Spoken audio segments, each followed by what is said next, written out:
Hello everyone, and peace of Christ to all of you. Please invite your friends and let us have some good time. Let us say a quality time of fun. Yesterday we were live.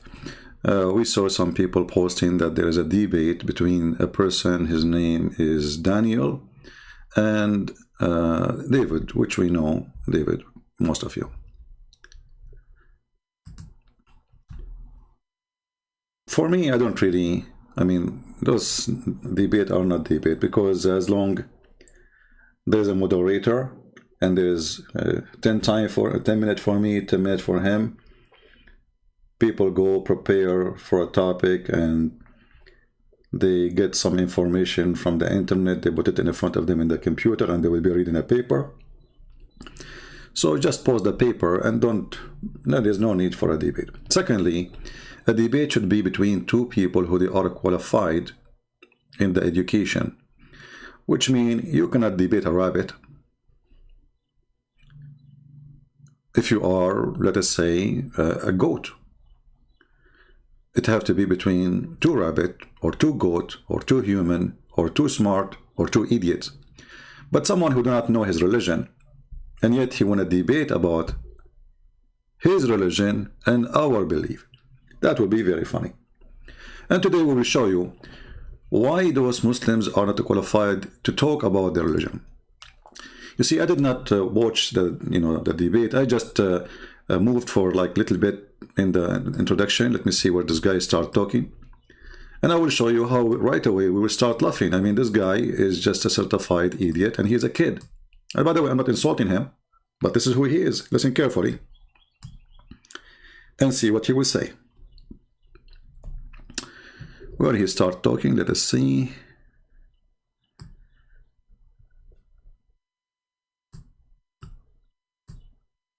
Talk is cheap.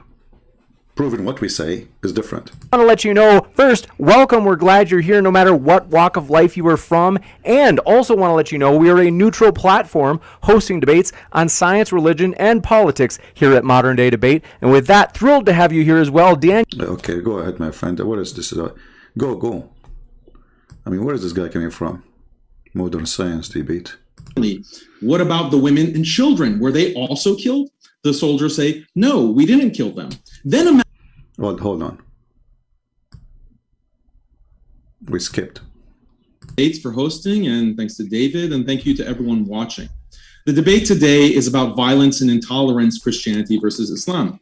Let me say right off the bat that yes, Islam has violence, and Islam is not tolerant of every belief and way of life. And that's a good thing, as I'll explain. But my problem with David Wood and other Christian apologists is that they are inconsistent and dishonest. I'm going to focus on three main examples of this inconsistency. The first is what we can call the Old Testament question. Imagine there was a hadith that described Muslim soldiers coming back from battle and reporting to the Prophet Muhammad, peace be upon him. The soldiers report that they were victorious in battle and had killed all the enemy men. Then the Prophet asks sternly, what about the women and children? Were they also killed? The soldiers say, no, we didn't kill them. Then imagine that the Prophet gets enraged at this and condemns the soldiers for not exterminating all the women and children. Now imagine that if a hadith like this existed, David Wood would have no hesitation in citing it over and over again on his channel, making a big... the debate is over. You are a certified donkey, and I will show you the hadith in 2 seconds. And then everybody will be laughing at you. You are a certified donkey. So obviously this guy did not know his religion. Because if you know your religion, you will not start the debate with this. It's challenging to find such a hadith. You donkey. And by the way, they said to me, why you use the word donkey? Can I find a better word? He started the first 2 seconds in his argument challenging. Imagine if David Wood can find such a hadith. This is the start, you donkey. This is the start of your challenge. Imagine if David would can find such a hadith.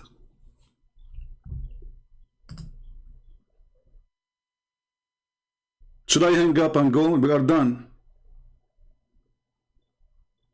Because he is challenging David Wood to find such a hadith. Brother and sister, the Christian and the Muslim, they have an argument. And the day before I start, I'm going to say to David Wood, imagine that David Wood, he hear somebody saying that the Prophet asked his father, do you kill the women and the children? And they said no. And he said, the Prophet said, what? You did not kill the women and children? Imagine that David Wood, he gets that hadith. You idiot.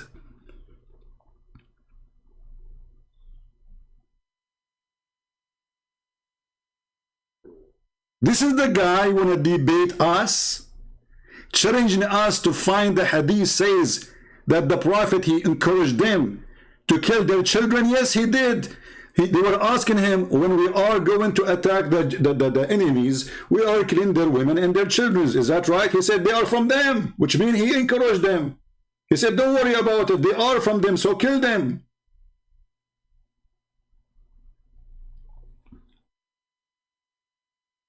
And we would not even start 2 seconds of the speech. The first 2 seconds of your speech is a poo-poo. And why we need to go to the hadith? Isn't it the Quran, you idiot, said that Allah, he sent Moses to learn from a guy, his name is Al-Khidr.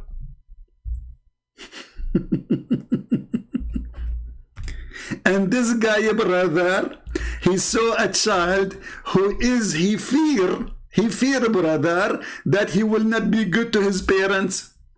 Okay? So he slaughtered him.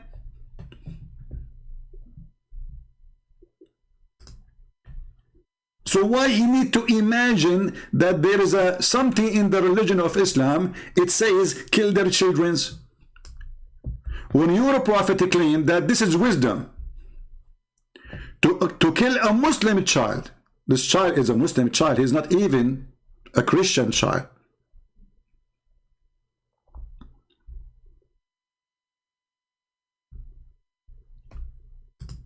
And Allah, brother, in the Quran explain why the Al-Khidr, he killed the youth or the boy.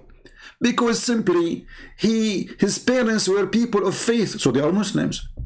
Okay, but isn't Muhammad, he says everyone is born as a Muslim? So this person is 100% Muslim. He's born of a Muslim family.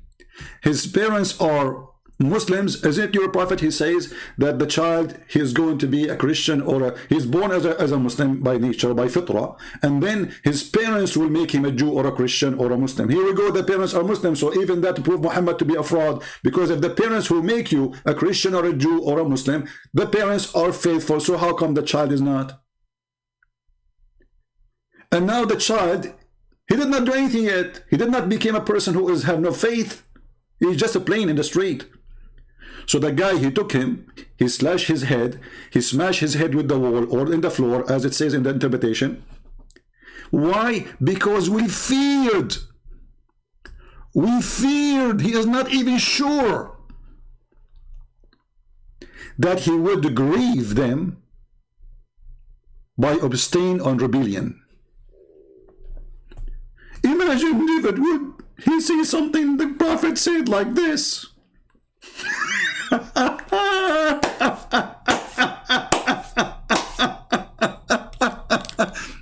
So imagine this guy was debating me, and it is not David Wood who is talking to him. It is me. The debate is over. We just showed you from the hadith, and this is authentic, Sahih Muslim and Sahih al-Bukhari. And now we are showing you from the Quran.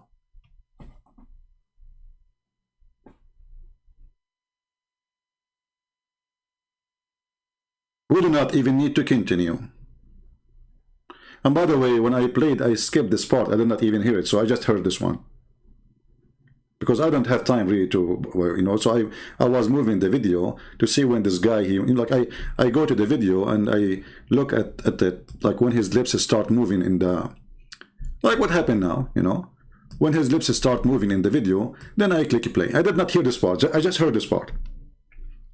And I cannot believe it that he is so stupid, claiming to be a person who have knowledge of his religion, and yet he is challenging David Wood to bring such a hadith. Imagine if David Wood, he knew such a hadith. Imagine. We do not need to imagine. We will leave the imagination to your prophet, who he imagined that he had sex, but in fact he did not. Who he imagined that he went to seventh heaven, but his wife, she said he did not leave the room. Who he imagined that he is bewitched, but in fact he is just a crazy person. We don't need to imagine. We will leave the imagination to your prophet, who he imagined that your God will make your penis endless. And I'm sure a person like you will be proud, at least in the front of his people, to have such a penis, because this is the proof that you are following the true God. It is the size of your penis. And I don't know how I'm going to use it if it is endless and your wife is next to you. How you will have sex with her? You will make a U-turn? And what the point of this huge endless size? Are we going to use it as a pipe line for oil or internet cable? So we do not need to imagine, Abdul. We will leave the imagination to a stupid person like you, who he claim, and the Muslim, they think that he have something to say. But the second you start opening your mouth, frogs start coming out. And I am closing the sink. Thanks for hosting, and thanks to David, and thank you to everyone watching. The debate today is about violence and intolerance, Christianity versus Islam. Let me say right off the bat that yes, Islam has violence, and Islam is not tolerant of every belief and way of life. And that's a good thing, as I'll explain. But my problem with David Wood and other Christian apologists is that they are inconsistent and dishonest. I like it when you say inconsistent. I'm going to play a video for you. Are you ready, Mr. Inconsistent? Oh, hold on. We have a commercial break. The director, he just told me. Commercial break. Hello, Habibis. If you would like to support Christian Prince, please go to Patreon and show your support. www.patreon.com/Christian Prince. We thank you all for your kindly support and enjoy the video. The end of the commercial break.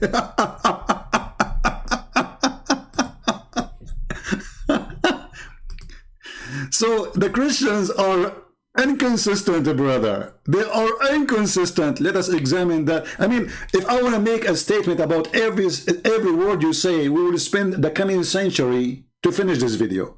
I mean, what's wrong with you? You are just a dump machine. You walk, you don't walk, you do poo-poo. The poo-poo is dripping from you.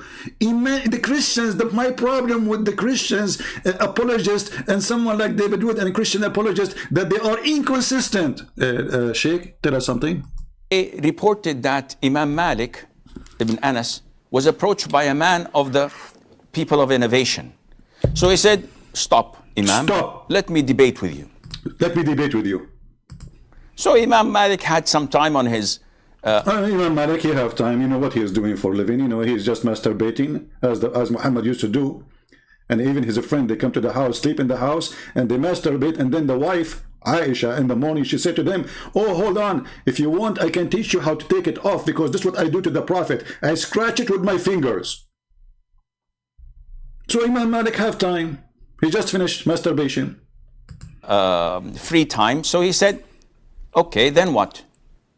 So the man says, if I beat you in my argument, in debate, you follow me. And if I don't beat you and you beat me, I follow you. Okay, okay. So Imam Malik says, okay. Okay, okay. So he accepts the terms and the condition. In 2 seconds, he will refuse the term and the conditions. I mean, do you see the stupidity of those who claim to know Islam? He just said, okay. Well, he just told you, if I win the argument, you leave your religion, you follow me. And you said to him, okay, what he said next, listen and laugh. Let's assume I followed you and you beated me. Then we both met someone who debated with us and he beated us. Okay. So the man says, that must be a Christian prince. We have to admit. Okay. We follow him. He said, my son, the religion of Allah is one. And I see that you keep on hopping from one religion to the other. Uh-oh. The one who keep hopping from one religion to other is a stupid. What is it? This is the case of Muhammad? How many religions Muhammad he changed? 40 years of his life, according to Muslims, he was not a Muslim. Now I know this guy will say, no, he was a Muslim, he was following Abraham. Well, you idiot, the Quran says clearly that your prophet, he was not following anything. He do not know what faith, and he do not know what scriptures. You notice that those who claim to have, let us say, they can answer us or can refute us, they don't really use their Quran to prove any point. Because simply they do not know what they are talking about. So when Muhammad, he in the Quran, his God, he says to him, you know nothing about faith. Let us open the verse. And you know nothing about books, about scriptures. Was Allah lying, or he was reporting that Muhammad, he is a person who was jumping from a religion to a religion? When I say to a person, you know nothing about faith, which means whatever faith you used to have all your life, it was a fraud. You see, he did not say to him, you know some about faith. He didn't say to him, you have little idea about me. He said, you know nothing. And here you see the Muslims in translation, they try to fix it, but they make it more blind. And thus we have sent to you, between two brackets, Muhammad. By the way, the verse even doesn't say Muhammad. Ruhana, between two brackets, inspiration. This is false. Ruhana in Arabic means our spirit. Of our command, which means with our command. And you know not what is the book, nor what is faith. So what happened, Muhammad? He changing his faith now? He's hopping from a faith to a faith? How? He saw a guy in the cave, he squeezed him 3 times and he told him to read. And then he became a believer? No, he did not. He went to his wife. He told his wife, I saw somebody in the cave. He squeezed me. Cover me, cover me, cover me. And then the wife, she said, hold on, hold on. What's happening to you? You are almost going to leak and pee in your pant. Let me take you to my cousin, Warqa bin Nawfal, who is a Christian priest. The Prophet, he'd been taken to Warqa bin Nawfal. The wife, she told Muhammad as if he's a kid, tell him your story, tell him, go ahead. Muhammad told him, there's a guy, he came to me, he squeezed me 3 times, and he told me read. And then Warqa, he says, oh, this is the Namas. He is the angel of Allah. So the guy who was being squeezed, he did not know what's happening, and the guy who did not get squeezed, he knew what's happening. This is how your religion started, supposedly. Not to forget to mention that your prophet, he have something called the examination of inspiration. If you don't believe me, I can show you where supposedly Khadija, she did examine if the one Muhammad he see is an angel or not. And how she did that? She did a striptease.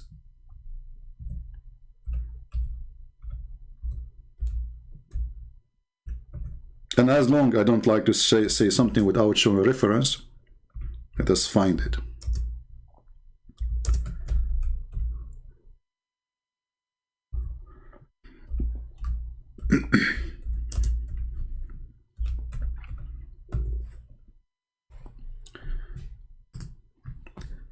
I know that you do not know Arabic, which is make it more even stupid that you pray to your God in a language you do not know. This is a Sirah Nabawiyya, page number 239, volume number 1. What it says here, Imtihanu Khadija Burhanul Wahi. Khadija examining the proof of Muhammad receiving inspiration from Allah.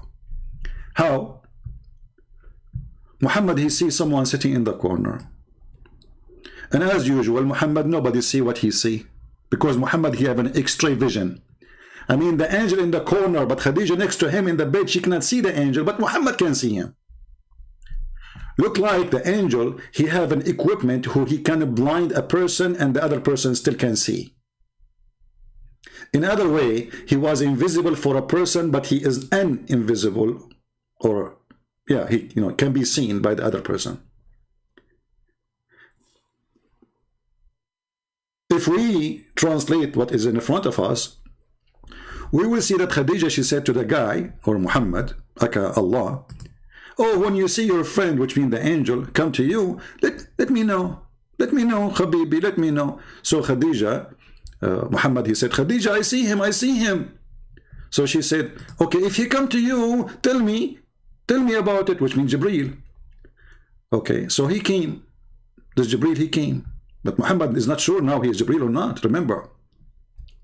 So Khadija, she said to Muhammad, okay, Habibi Muhammad, get up, my cousin, and sit in my left thigh. What?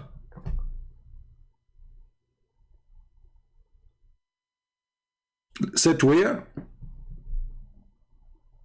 And what is the name of the chapter? The proof of revelation.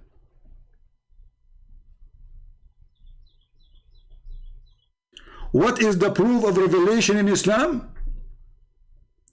Is the left thigh of Khadija and the right thigh of Khadija and the ass of Khadija, and I'm not going to mention the third one. So the guy Muhammad, he go and stand up and he sit on her lap, and she said to him, okay, do you see him? Huh? He said, yes, I still can see him. She said, okay, turn around and sit in the right thigh. Like, is that going to make a difference now? I mean, look at this story, how serious it is, because there's a difference between sitting maybe in the right, maybe if he sit in the right thigh, Muhammad will not see him no more. Because location, location, location. I mean, everything is about location in Islam. Look what this religion is about. This guy is coming to debate us about a prophet. This is your prophet, or this is a, what is this? And then she said, okay, sit in the right thigh. She said, do you see him? He said, yes, I see him. She said, okay, okay, now turn and sit in my lap, because this is the position of sex. She said to him, do you see him?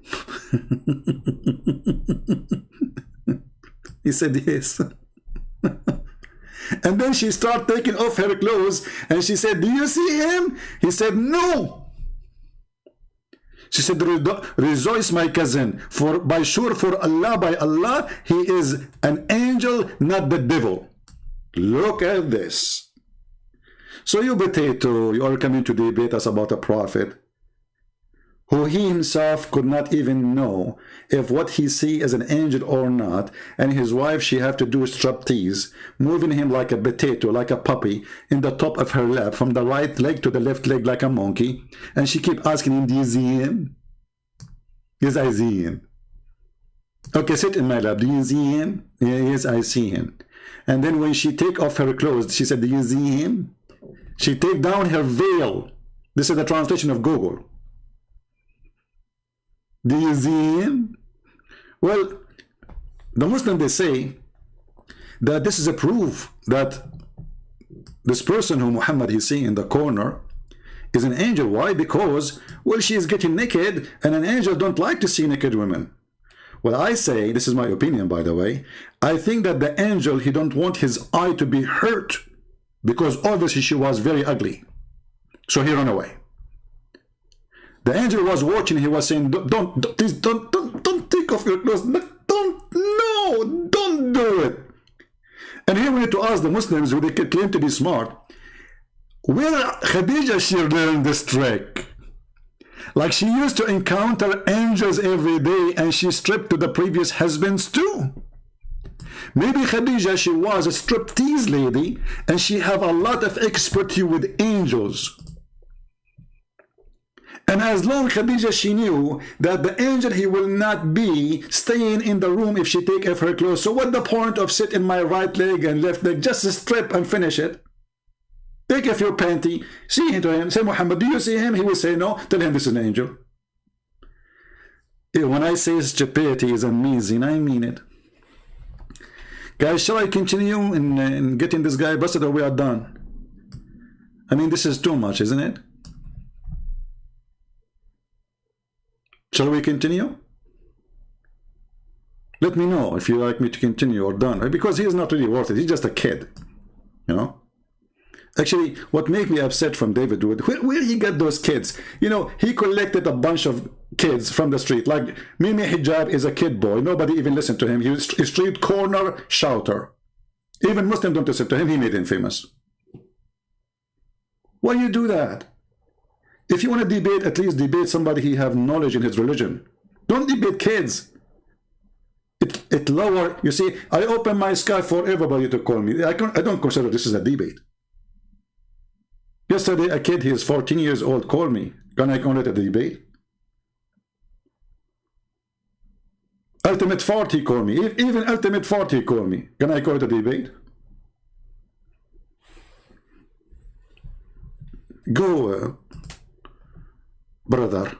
Tell us more, brother.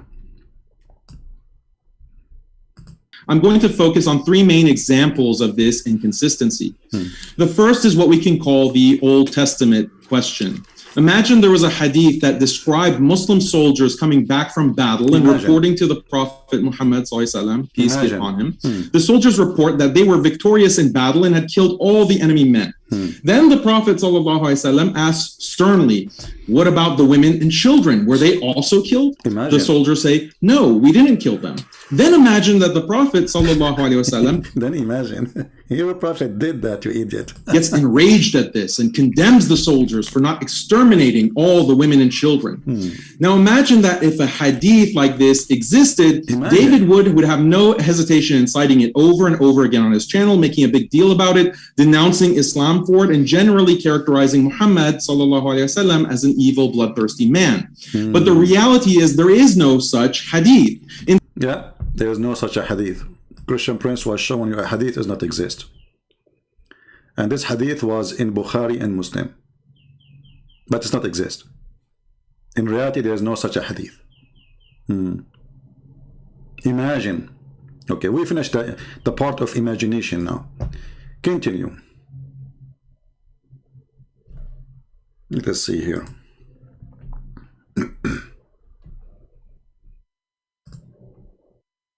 Continue your movie.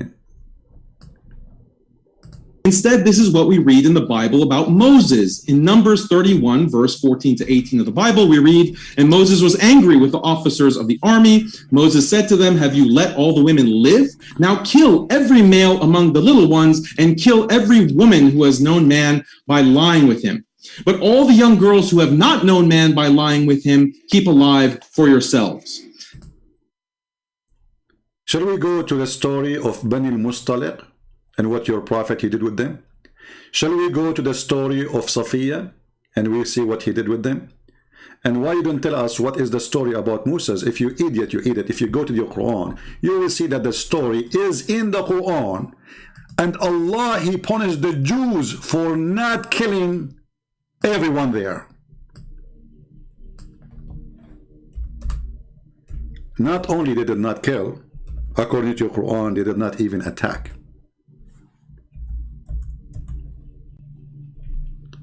So your God, he enforced a penalty because the Jews refused to kill those who live in a country called, supposedly, according to the Quran, the translation for sure, the Quran never mentioned the word Palestine. So Allah, he said to Moses, tell your people, all my people, enter the Holy Land, which Allah has assigned to you, and turn not your back in what? In fight, Okay, what we will do there? We will kill everybody. They said, Moses, this is a holy land. Okay, well, Moses, in this holy land, there's people of a great strength. You shall never enter it. So the Jews refused to kill. Which story is true? The one in the Bible or the one in the Quran? Then there's only two Muslim Jews here. They accepted to follow Moses to do the attack so they can kill the women and the children. And the Quran described those two who they say to Moses, let us assault them at the gate. And for the rest of the Jews, Allah, He made them lose the land or direction for 40 years for refusing to kill every single man and every single woman and every single child. You are a certified idiot.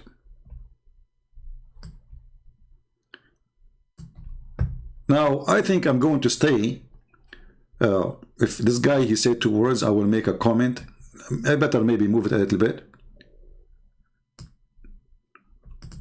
From Jesus Christ, right? Don't give me the usual Christian apologetics about the New Testament superseding the Old Testament and the New Covenant making the Mosaic Law obsolete. Here you notice he is saying that don't tell me that the Christian don't follow the New Testament. Take a note.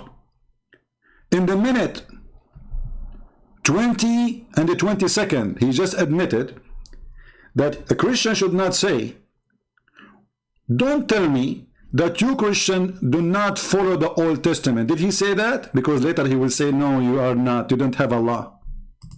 From Jesus Christ, right? According to Christianity, right? So when God in the Old Testament in 1 Samuel 15 commands Saul to kill women, children, and even infants, that's again a certified donkey, because the story of Samuel is in your Quran, you idiot. I mean, how we can find a Muslim who know what he is talking about? If you go to the chapter 2, verse number 246, you idiot. It says that Allah, He sent to them, to Samuel, He sent angels to kill everybody.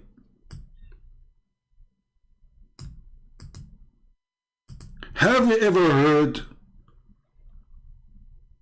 of such an ignorance? If this person he knew, he will not say what he is saying.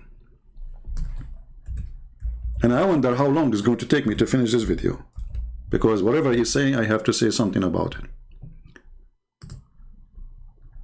This is a chapter 2, verse number 246. Why the Jews are fighting and killing people? For the sake of Allah. This is your Quran.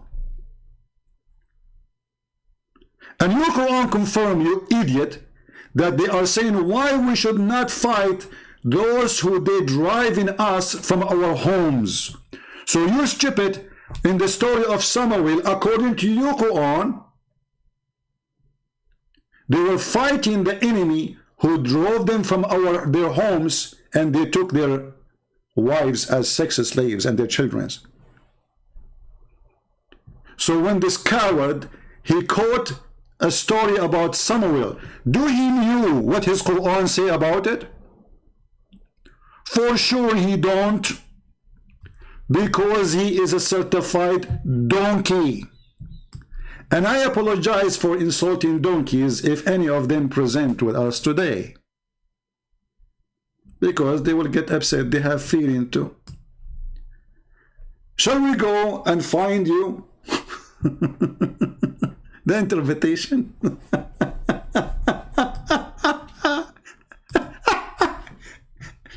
Imagine this guy was debating me. I mean, this is why they don't get close to me.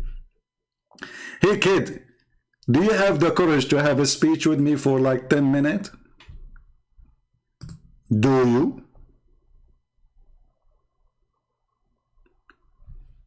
So why Samuel, he took his army, he attacked the enemies? Because they killed his people. They took their homes, they took their women, they took their children. And exactly this is what your prophet did. And here you notice, do you remember yesterday when a Muslim, he called me, he says, Jesus was not a savior. I'm going to show you, prove it to you. And then when I showed him the answer from his Quran and from his Hadith, he said, you run away to the Quran and the Hadith, which means he admit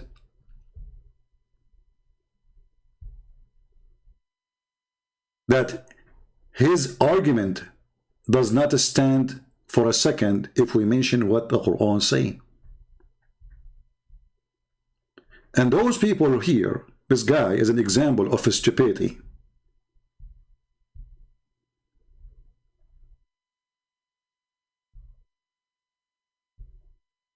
If we go right now to the official government website of the Kingdom of Saudi Arabia or any Islamic website, are we going to find the story of Samuel or not? And if this is about Samuel or not, you will see the verse confirming that the Jews and Moses, the one who was he accusing, why you are killing, he was defending his people, who the enemy, they killed their children and they raped their women. So are you saying your prophet was a liar and your God is a fraud? Obviously, you are saying that.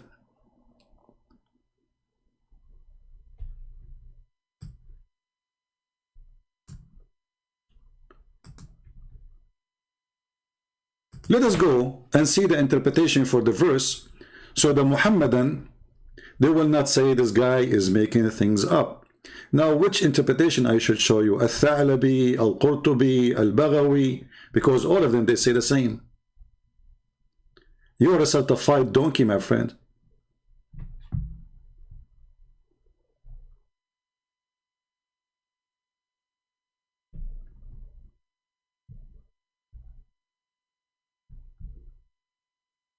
Let us open some interpretation.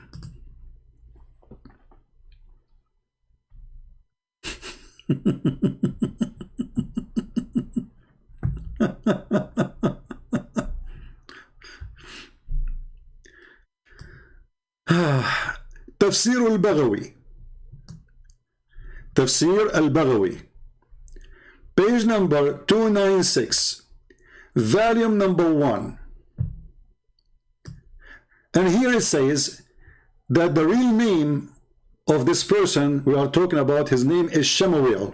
Muslims always, they have their own funny way to say words. Shemuel. So Samuel became Shemuel. All right? So, you go read here. Let us see what they did.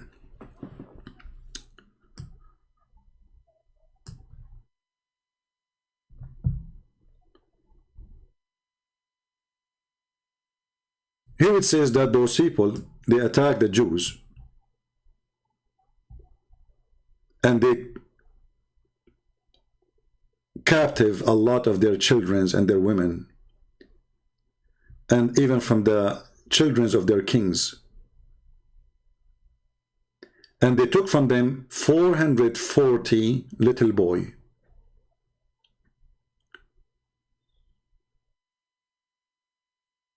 Now, the rest of the story is really, funny. But the story here is saying that the Jews, they ask Allah to send angels to fight with them so they can slaughter those people. And the one who do that is a person, his name is Samuel.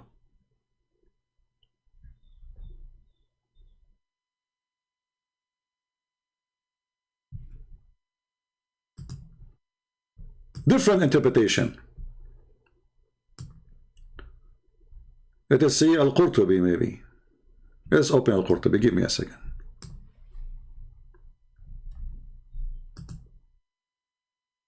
So people will laugh at the stupidity of this religion. Garbage in, garbage out.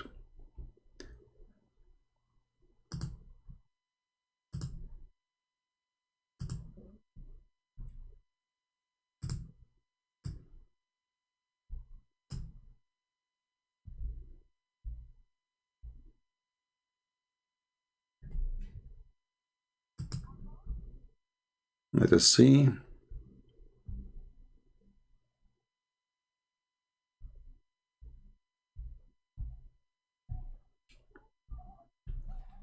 Let us use this translation here. We will use this one. You know, always I will give you the link, so you can use Google Translation from your side. Let me post it for you. You will see even in the Islamic translation, they are saying that those who Samuel was fighting, they killed every single woman. They killed what? Every single woman of the Jews except one.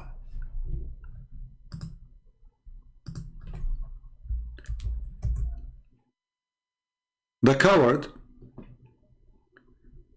he is attacking what his God teaching and preaching, and defending Samuel, saying Samuel was doing the right thing, because isn't it the Jews believe eye for an eye?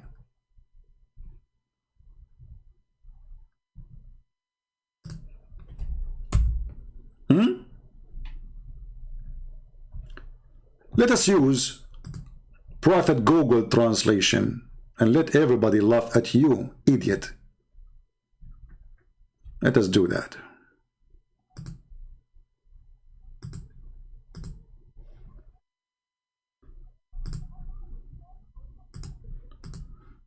All right, we open it in Google browser so we can translate.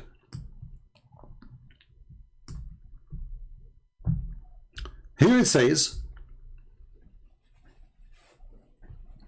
that those people are people from the children of Jalut, and they are living between the Sea of Rome, which is the Mediterranean, and Egypt and Palestine, and they are giant, and they were victorious on Bani Israel, the children of Israel, and they took most of their land, and they captured many of their children, and they capture many of the children of their kings, and 440 of them. And then here it says,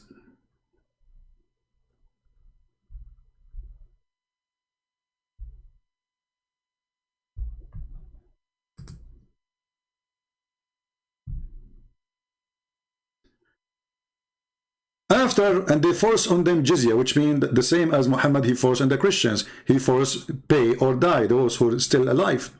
And they took their Torah. And the children of Israel, they faced from them a very horrible time. Bala'un wa shidda. And they did not have a prophet at that time to lead them. And those who they are from the children of the prophet, they were destroyed. And they did not have anyone left except a woman. She is carrying a baby.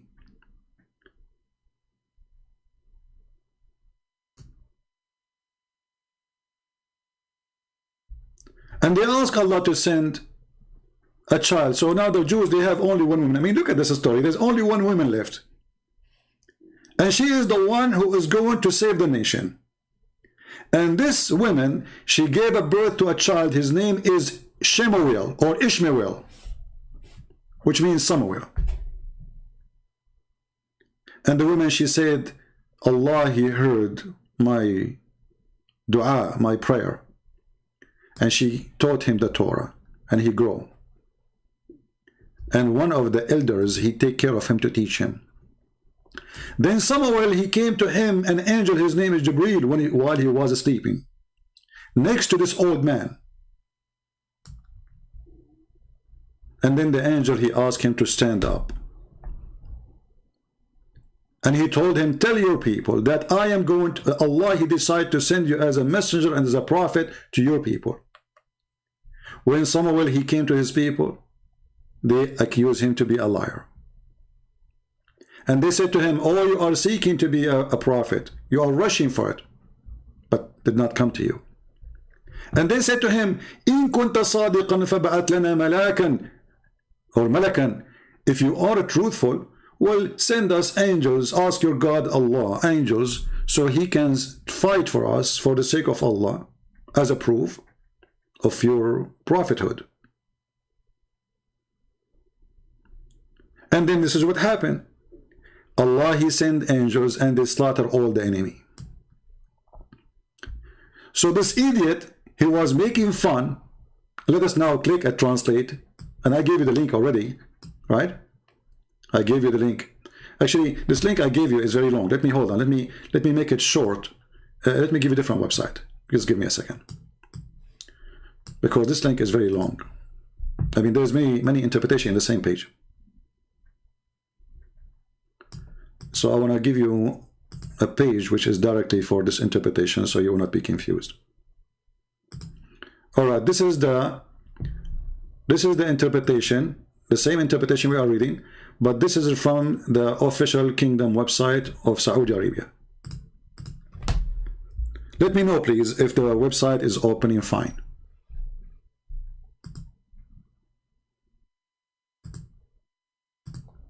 All right. Let me know if you can view the website, because sometimes this website doesn't work as everything is Islamic. Is the interpretation appearing in your side or no? If not, I can give you a different page.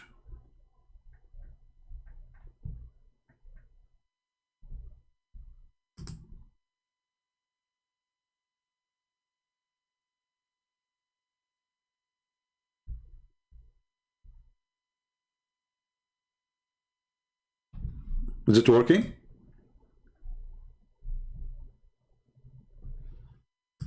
Why you don't get modern day debate? Well, I use old day debate.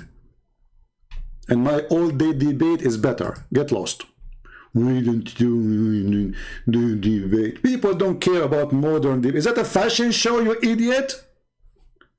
Why you don't get modern day? What is that? Like, you know, make a plastic surgery for the boobs like Muhammad?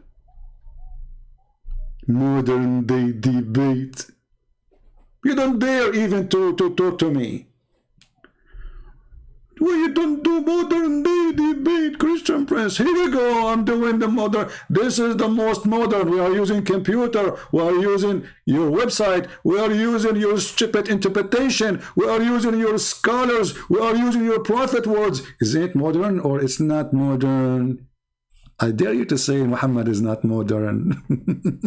That Muhammad is an old-fashioned expired? Muta boy.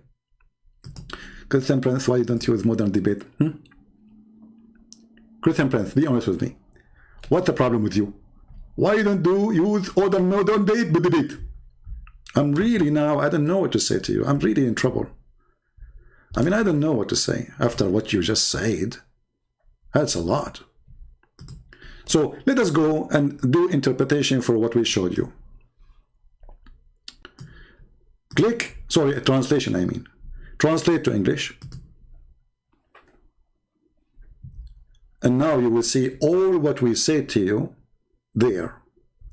How Samuel, he become a prophet, and how he was the only left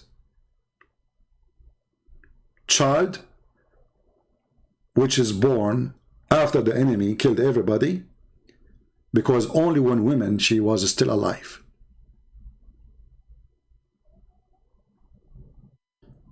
And how Allah, he chose him to be a prophet. And then his people say to him, if you are a prophet truly, let Allah send you angels to fight and to kill our enemies.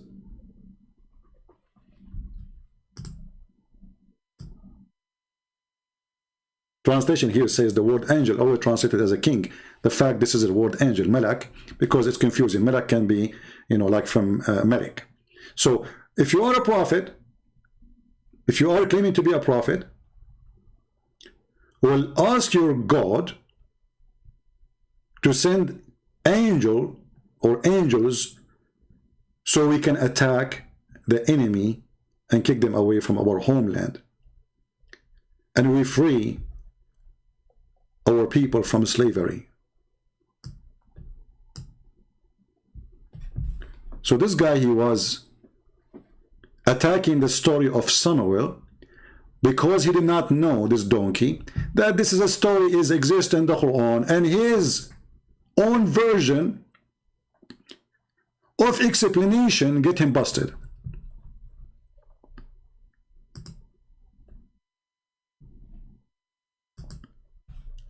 So do you know now why I say that those, I mean, like the Muslims, they want to debate someone like David Wood? They don't want to debate me, because I'm sure David Wood, he have no idea what I'm talking about. I'm not putting him down, but this is a reality. Because if he knew, he would say to him, well, hey, let us open the Quran. The story of Samuel is there.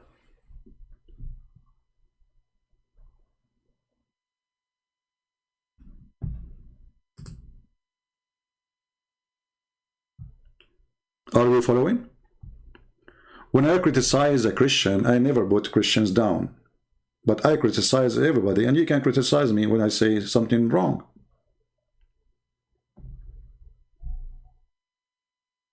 When we say we are debating, that means the two people who are debating, they have a qualification. And obviously, the qualification is missing from both sides.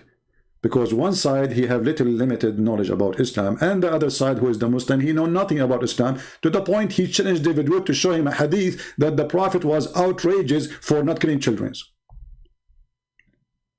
And this is the opening of his debate.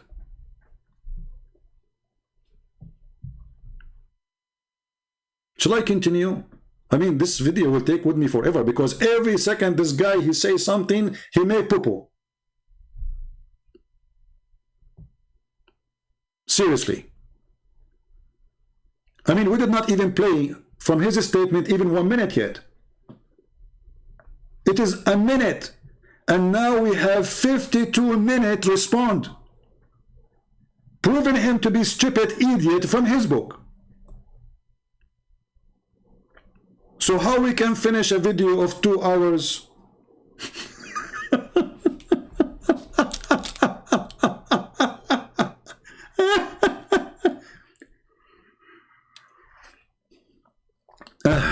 Lord have mercy. Somebody saying you are debating yourself, speaking alone. Well, why you don't give me the Skype of this guy and I will call him right now? You see, you coward, I am the only one who opened my Skype and say who dare to call me, including those who claim to have knowledge, including those who say they can refute me. So how they refute me? They talk to themselves. They make a video refuting Christian Prince, right? So you see how stupid you are? As long as Christian Prince, you talk to yourself. Why you don't call a Christian Prince right now and get him busted? Do you want to do that? Jimmy, do you have the courage to call any of your friends, all those who you think they are powerful, or to give me their Skype to call them right now in front of everybody? And then there's no excuse that I'm debating myself. In fact, it is you who keep saying we debate only Christian Prince face to face. This is what you say, not me. I never said no to anyone. When the last time I said I will debate only face to face? What is face to face about? Here we go. They are talking to David Wood in the internet. What face to face is about? So who is the coward? And what is the answer for what I say? Like there's a guy, we show him, he's a prophet, he is farting from his nose. He's a prophet is masturbating. He's a prophet is cleaning his hand in the wall. He's a prophet is cleaning his poo-poo with his throw rocks. He's a prophet taking shower with dead dogs and women blood from period. He's a prophet is molesting a child. He's a prophet is going after his son wife and flirting with her. And then he answer, I am not here to debate. I want to show the truth. And he posts something about an article about the Bible. What is the answers for everything we say? Cowards. Muta boys.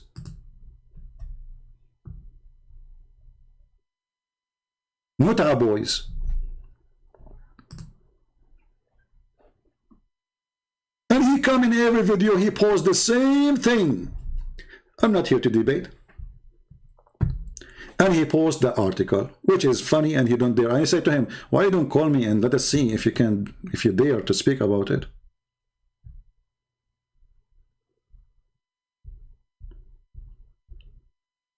And now this Abdul, himself supposedly, he prepared himself for a debate. what David would. And all the argument he come, it is in his book against him.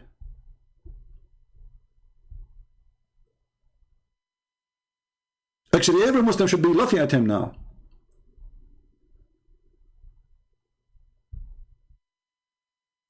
How this can be a religion? How you criticize the story of Samuel when the Quran says that it's Allah who sent the angels to slaughter every child and every woman of the enemies? How you criticize the story of Samuel when it says in your stupid book that those people, they slaughter and they killed all the Jews and all the women until there's only one woman left, and she is the mother of Samuel? What happened, my friend, that those dummies, they are dummies. And we are in the time where people, they praise dummies. And because they are dummies, they don't dare to speak to someone knows and can get them busted in a second.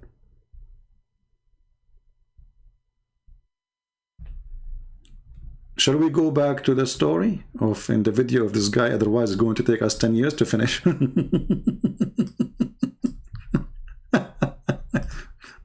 Okay, boy, tell us more, brother. It's really Jesus who commanded that. When God in the Old Testament, in Numbers 31, 1 through 24, commands the believers to take virgin girls as sex slaves, that's really Jesus who commanded that. When God in the Old Testament, in Exodus 30, we just showed you this is Allah who commanded that. But remember, he just said this is Jesus. Remember that. The one who commanded Moses is Jesus. The one who commanded Samuel is Jesus. Take a note. And this is in the minute 1948. 34, 11 through 17, commands the believers to destroy the Canaanite altars and destroy their idols and symbols. That's really Jesus who commanded that. This is Jesus who commanded that, remember. Take a note. In a minute after, he will deny it is Jesus. When God in the Old Testament tells the believers to stone to death fornicating women, all those who violate the Sabbath, all those who blaspheme, all those who curse their parents, those are all in reality commands from Jesus Christ. Do you hear it? Did you hear it, Muslims? All of those are in reality the command of Jesus Christ, so he admitted that Jesus is God. But this guy, he will make a big poo-poo right after. He is going to challenge David, and he will say to him, well, Jesus did not bring any law.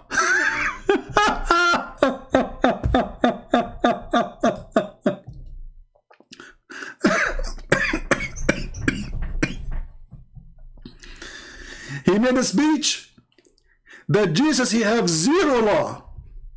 You know what zero law mean? Zero.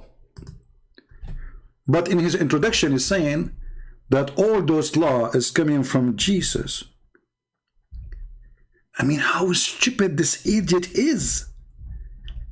What your mother, she feed you? Manure?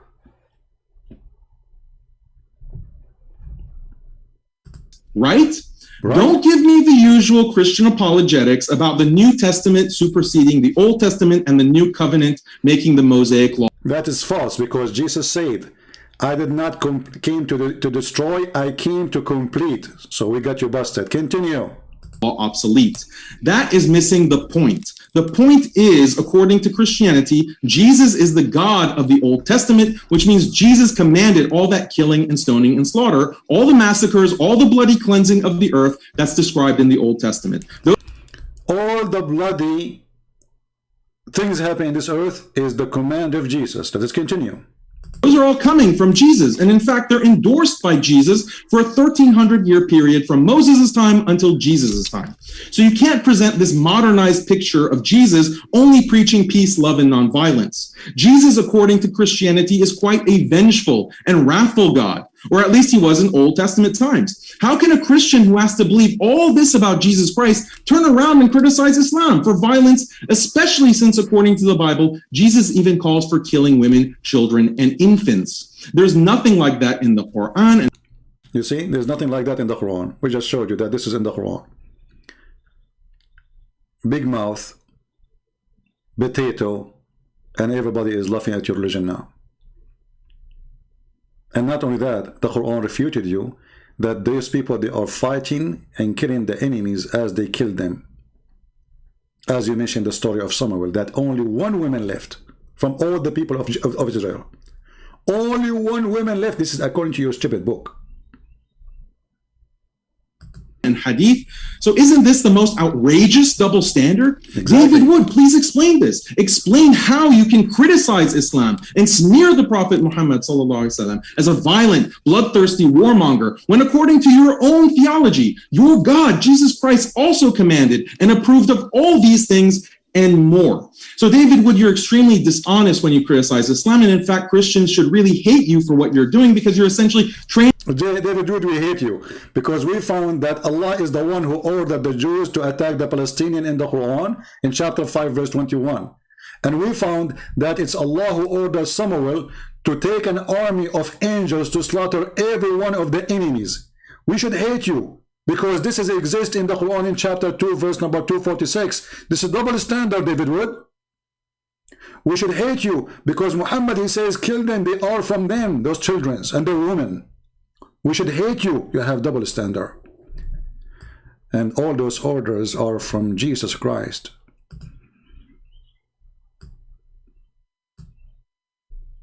When this guy, he said, is that in the beginning that I missed something? I don't know. Because later he would say, I'm trying to skip it, because this will make the video in this, by the way, where he just said that Jesus did not bring any law. Let me see if I can find it. Anyone knows what made he said that? Warfare and so forth. As a Muslim, I gladly concede all of. Okay, hold on. Let me see when he start talking about Jesus, he have no law. Pagan regime, and he would presumably not be interested in criticizing or rebelling against other regimes, like an Islamic government or a communist government or a liberal government. Let's see. This is just a garbage talk now.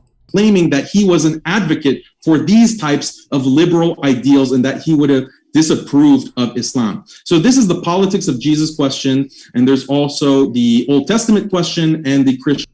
Hold on, maybe we skipped it.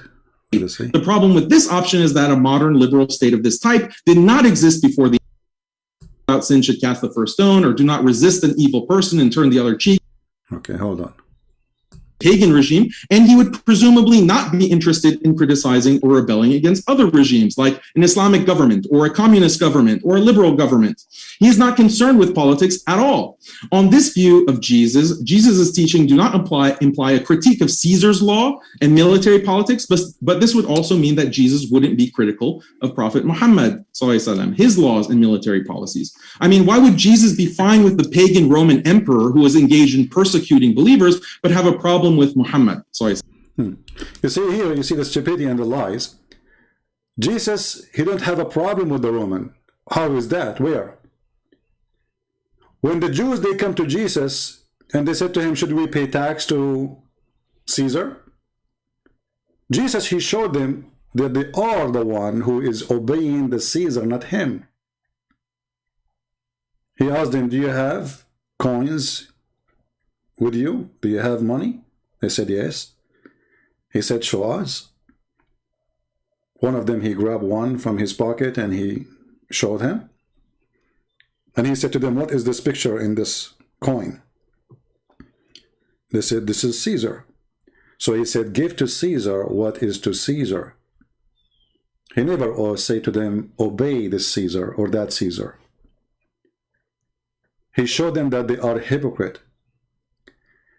In the same time, you coward, it was you a prophet, and you are the one who's saying the Roman are pagan. It was you a prophet who was supporting the Roman. There's a chapter in the Quran, it's called the chapter of the Roman, where you a prophet, he promised that Allah will give victory to the Roman because they are believers and they will be victorious. So who is the one who was supporting the Roman? Did Jesus say to the Roman, you will be victorious? And when the Roman, they will be victorious, the believers will be rejoicing? Why you will be rejoicing for the Roman who they were at that time disbelievers in Islam, and until now.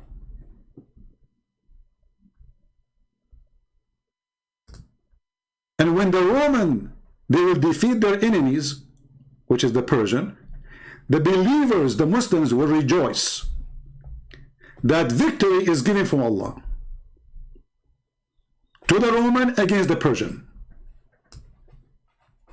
Again, this guy, he do not know what he is talking about. Jesus never praised the Roman. Jesus, he never adopted the law of the Roman. And you idiot, you just confirm that by saying that all the law of Moses is coming from Jesus.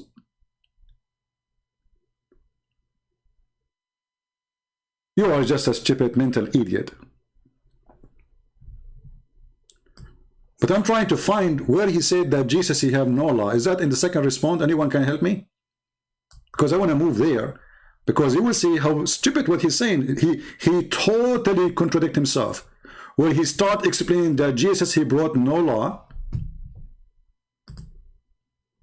He said that Jesus, he have a three... let me see, maybe I missed something. Which minute is that? I did not take a note. I should have taken a note, so we don't play all the video all endless.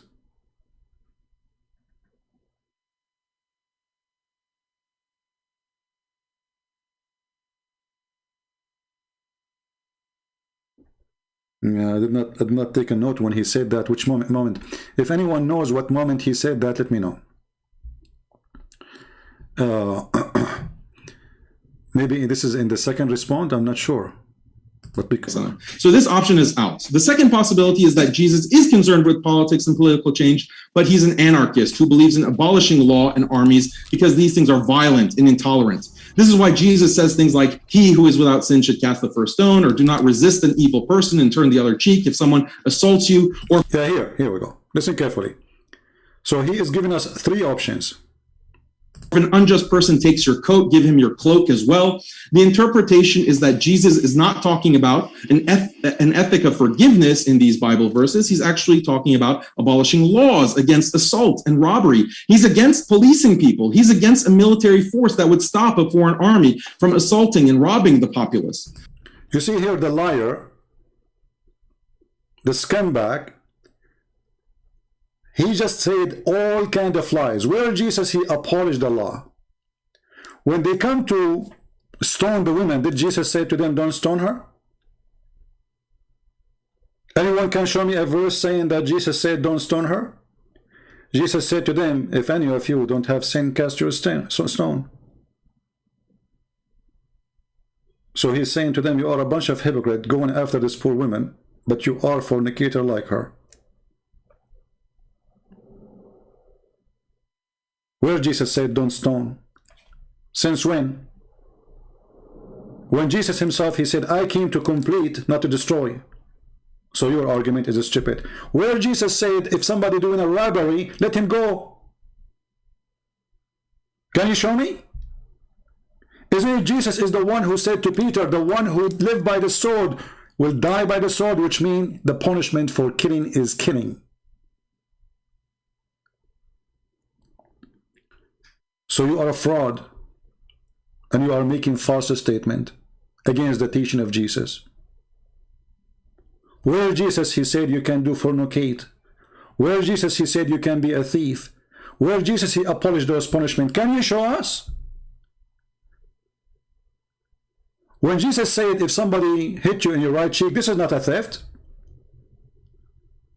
He is teaching us not to use violence in return and use the law. There's a law, they live in a state. At that time, actually, there was a law that if you hit a certain cheek, and actually this was existing even in Europe, a noble fight.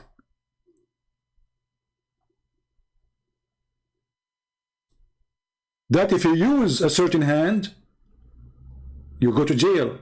If you hit a certain cheek, you go to jail. So Jesus was saying, use the law and don't be a person who break it. And you are the one who said a second ago that Jesus is the one who brought the law in the Old Testament. So why you are lying? Where Jesus said you can beat each other, Where Jesus said, if a man rape a woman, let him go. Where Jesus said, if a thief, he's a thief, let him go. Where are you getting this from? You're a coward, a liar. On this view, Jesus would see Muhammad as very evil for the specific reason that Muhammad is not an anarchist. Rather, where Prophet Muhammad was doing all the crime you mentioned. As an example, when Muhammad, he attacked the Roman and he said, let us attack the Romans so we can get the blonde girls. Is that lawful? According to the teaching of Jesus?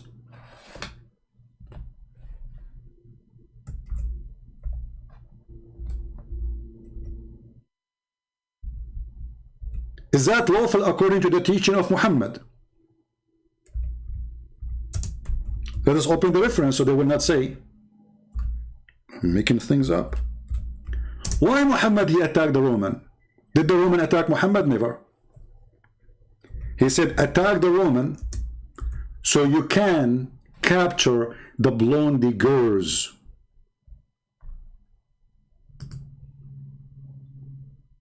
Is that a prophet of God?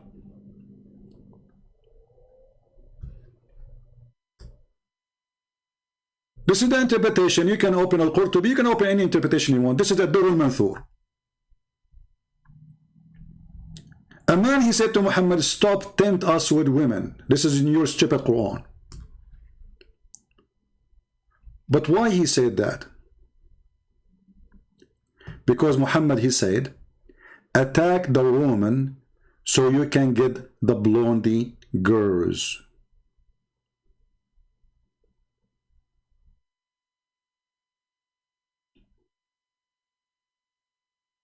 What kind of a prophet he have such an ethic?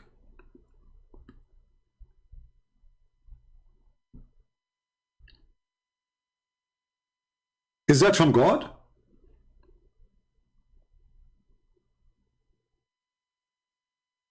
Is it from God that we will attack the neighbors so we can get their blondie daughters? I thought your prophet was doing jihad for the sake of Allah. It turned to be that his jihad was for the sake of a blondie women. He did not say to his followers, let us attack the Roman so we can convert them to Islam. He was saying attack the Roman so we can get the blondie and their women. That is the truth. Can you respond to that? Well, it doesn't say that, CP. It doesn't. Are you sure? Yes, CP.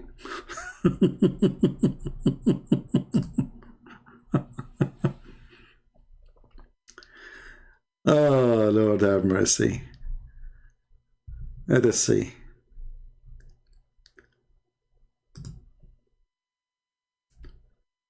For some reason, this website here, the Saudi Arabia, is not opening. Let us see the different one. Here we go. At-Tabari, value number 10, page number 191. What Muhammad he said to the Muslims: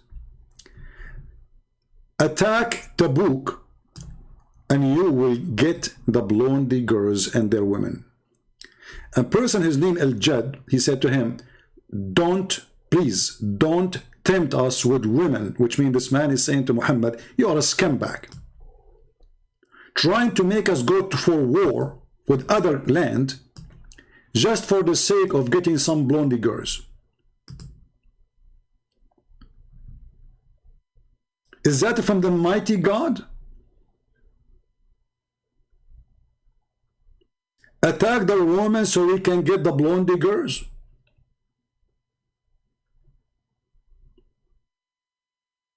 And here, if you use Google translation, you might find it says the word yellow. The Muhammad, he used the word yellow for the blonde.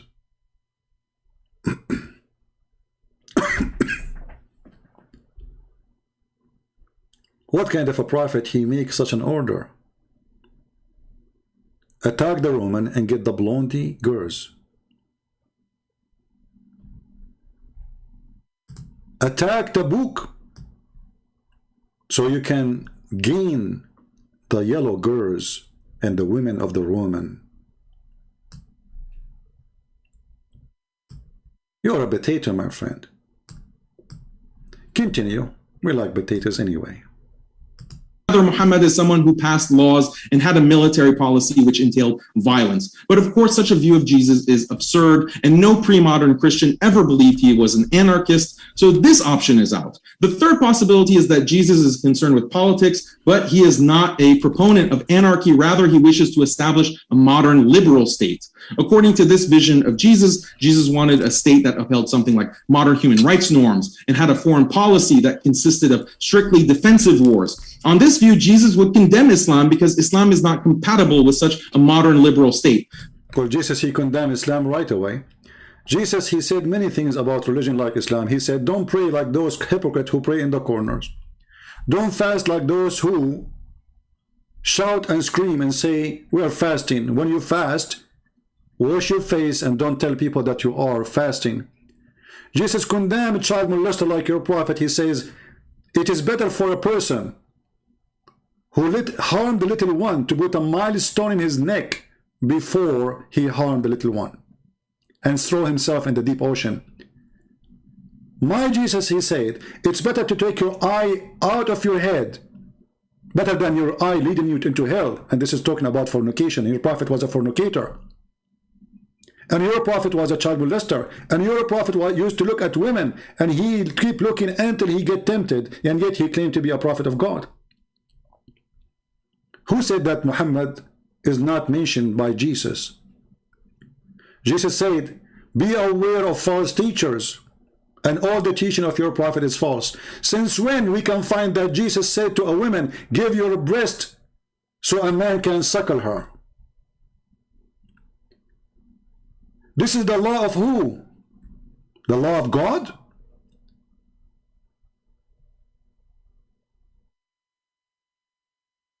Did Jesus approve a murder?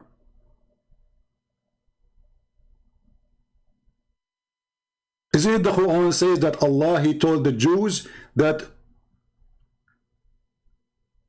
don't kill a soul, commit no crime? And this was an order to the Jews, which means this is in the Old Testament. So when you say, well, the third Jesus, then he should be condemning Muhammad, he condemned Muhammad all the way. Jesus, he said, it's not what go in your mouth make you dirty. Muhammad, all of him he is so dirty from inside and outside.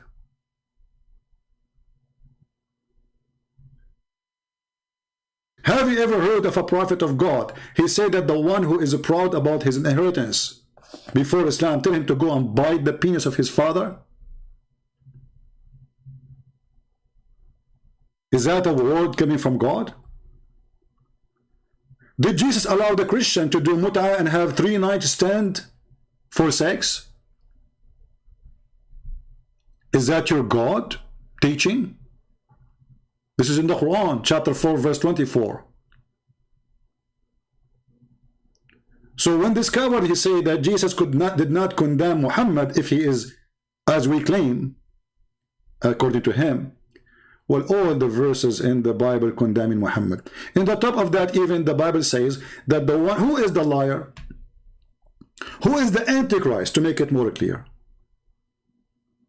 is the one who denied that Jesus is the Christ and the Father and the Son, and he is the Son of the Father. So he was condemning your prophet. Continue, Abdul. The problem with this option is that a modern liberal state of this type did not exist before the Enlightenment in the 18th and 19th centuries. Furthermore, modern liberal secularism was primarily created by atheists. Here's just stupid, he forgot to tell you that Jesus, he did not have a state to make a state law. I mean, how stupid, how naive, how dumb you are. Was Jesus a king of a state and he have ministers? Do he have an army and soldiers? Did he establish a government? What are you talking about? How silly you are, just a teenage kid. That can be a question if Jesus was ruling the country and he put a law into test. then we can question the law he made into test. Look like this potato, he is even denying the Quran, that even the Quran says that Jesus, he needed support, and this is where the word Nasara is coming from. He said, who is going to help me? The disciple, they says, us. He have only 12 disciples, he don't have a 12 army. He don't have 12 ministers. So what this guy is talking about? This is where the word Nasara is coming from, supposedly, according to your stupid prophet. Then Isa, he said, he came. He know that disbelief. He said, who will be my helper? Well, he have a 12 disciple. He don't have a state. He don't have a country to rule. He don't have an army. He don't have a minister. So he's talking about Jesus' state.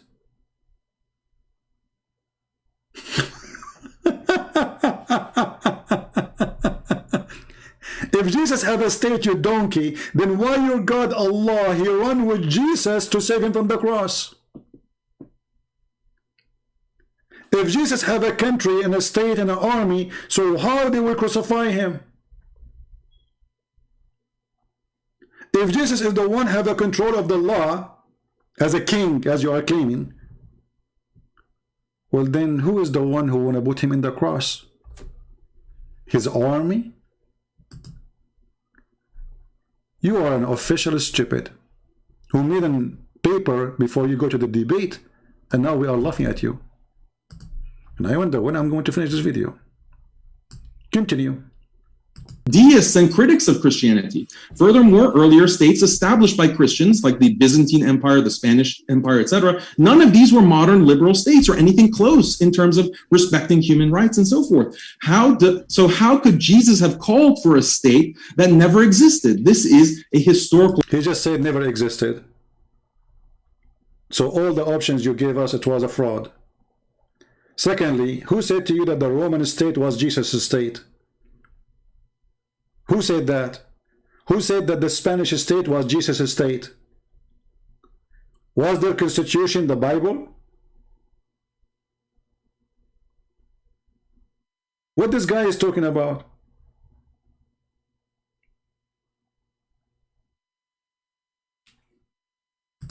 Error, so this option is out. Furthermore, Christians should consider what is involved in a modern liberal state. It involves, among other things, protecting the free speech of people who blaspheme God, facilitating sex outside of marriage, which just... I like that.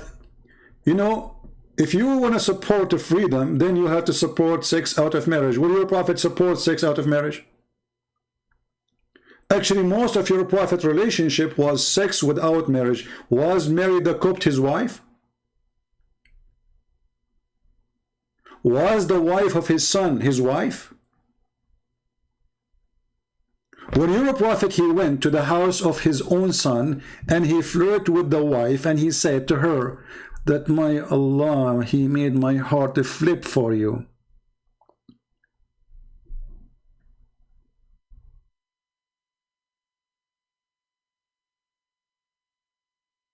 Where is the person who have a dignity and he protect relationship of marriage?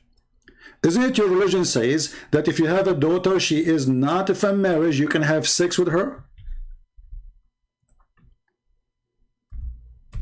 Let us show the reference.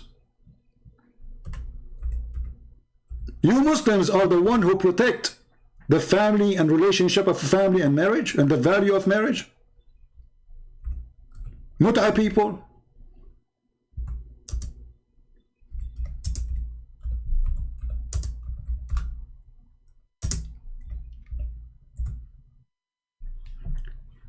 This is Tafsir al-Qurtubi. What you will say to me, it doesn't say that. This is Tafsir al-Qurtubi, volume number 13, page number 59. The Quran, وَجَعَلْنَاهُ نَسَبًا وَصِهْرًا. What does that mean? Read carefully and laugh. Any relationship is coming from illegal relationship is not to be considered. Therefore, it doesn't go under the Quran where it says حُرِّمَتْ عَلَيْكُمْ أُمَّهَاتُكُمْ وَبَنَاتُكُمْ. Therefore, it's forbidden for you to have sex with your mother and your daughter. So to make it simple, the Quran have a verse saying you cannot have sex with your mother and your daughter. But at the same time, the page here saying that if the daughter, she is a daughter from adultery, she is not your daughter, so you can have sex with her and F her. This is why, according to Islamic law, and this guy will talk about justice and law, is that a justice that a child, he is born of fornication, he cannot have a child support? What kind of justice is that? Is that justice that a child, he is born of a fornication, we can F the child? And yet he is my child? Isn't it true that a child of fornication, he cannot even take his father's name? What kind of religion it says that it's okay to have sex with your own little girl, daughter, if she is a daughter from fornication?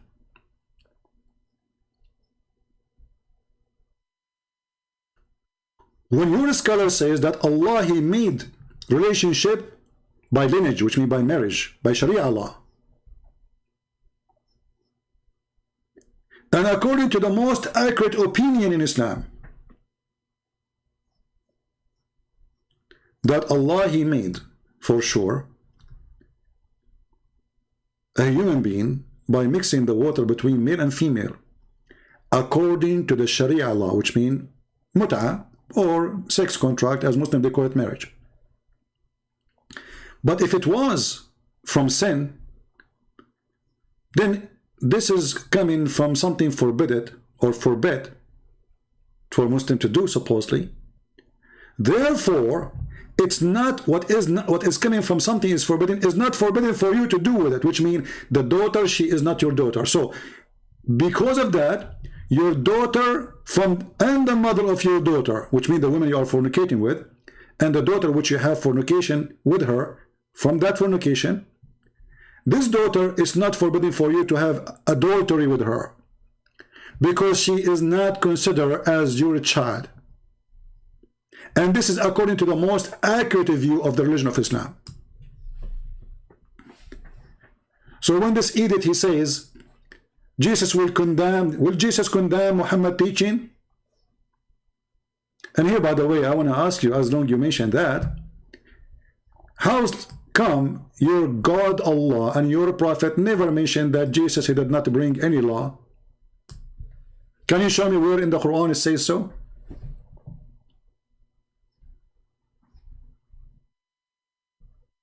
Destroys traditional family and gender roles. Where is that? Where is it that Jesus claims that the state should protect so-called human rights of this type? There is no proof of this. By extension, there is no proof that Jesus would have condemned the Prophet Muhammad or Islam for not sufficiently protecting people's rights to blaspheme and have fornication and who attack family. Here you notice the stupidity of this person. Well, didn't the people, they call Jesus names?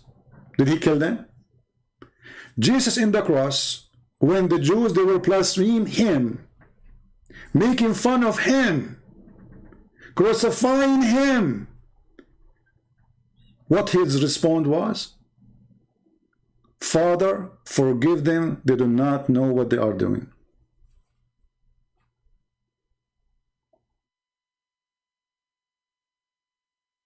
They are doing it to him, not cursing God in heaven. They are cursing God who is in the front of them. Jesus said, forgive them, Father, they do not know what they are doing. So again, you are an idiot. Continue. Life, David Wood is abusing the historical Jesus by claiming that he was an advocate for these types of liberal ideals and that he would have disapproved of Islam. So this is the politics of Jesus question, and there's also the Old Testament question and the Christian governance question. If David cannot answer these three issues in the debate, he really has no leg to stand on in criticizing Islam for violence and intolerance. Well, we answer all those questions. And actually, I heard David, he is saying something very important, but I don't know which minute he said that. Let me see. Did I take a note? I'm not sure.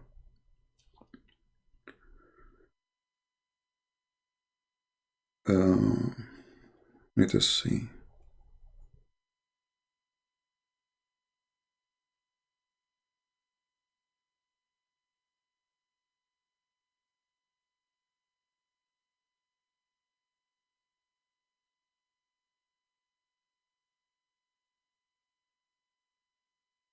Okay, in the minute I have a note for this one. Let us go. 45. Listen to what David he said, which is very good. Pillar of cloud giving us orders right now, and you say, I don't have to listen to you. Or if you're not one of the people who were actually following him, you're someone else, and you're saying, I don't care what that pillar of fire says. I don't care about these people who are just led through the sea. I say God has the right to give life or to take life. This is very different from Muhammad coming along. Someone who comes along and the guy thinks his first impression of his revelations was that they were demonic. He has to be talked out of that by his wife and her cousin. He tried repeatedly to commit suicide. Whenever something was going wrong, he would try to hurl himself off a mountain. He admittedly was... Stop. Because this guy, he did not like what you said, David. I'm going to put him in the screen about what you just said. He was moving his head in a certain way. I'm not sure why. Watch carefully. Pillar of cloud giving us orders right now, and you say, I don't have to listen to you. Or if you're not one of the people who were actually following him, you're someone else, and you're saying, I don't care what that pillar of fire says. I don't care about these people who are just led through the sea. I say God has the right to give life or to take life. This is very different from Muhammad coming along. Someone who comes along and the guy thinks his first impression of his revelations was that they were demonic. He has to be talked out of that by his wife and her cousin. He tried repeatedly to commit suicide. Whenever something was going wrong, he would try to hurl himself off a mountain. Did you see how he moved his head? No, this is not true. Muhammad, he tried to kill himself. No. You are so cute. Look at his face. He's moving his head like a lizard. Let's go to the hadith. Potato. No. This is your stupid prophet trying to commit suicide many times. Not only once, not only two. The hadith says many times. And here the reference. This is Sahih al-Bukhari. You cannot tell me this is weak. 6982. So don't shake your head like a lizard.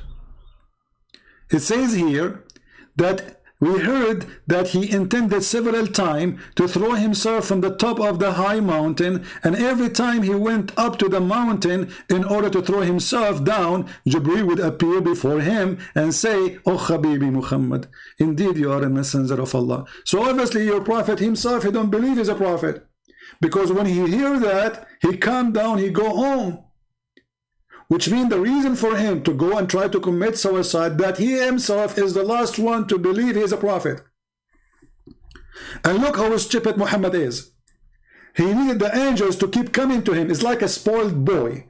You tell him, he go in the floor, he starts shaking his head and crying, I want candy, I want candy, you know, I want to go, and then his mom, she come and she give him a candy and he stopped crying.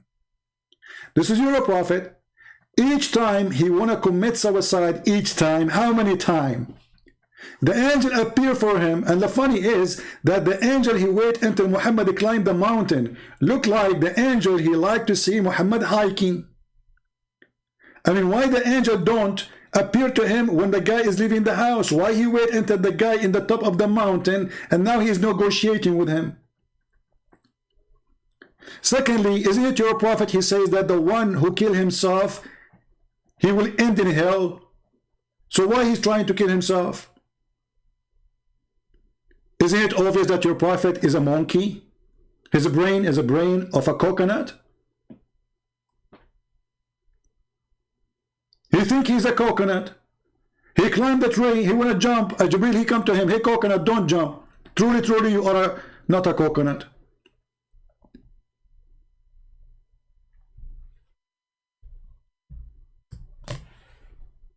Go, David. Tell us more about the coconut.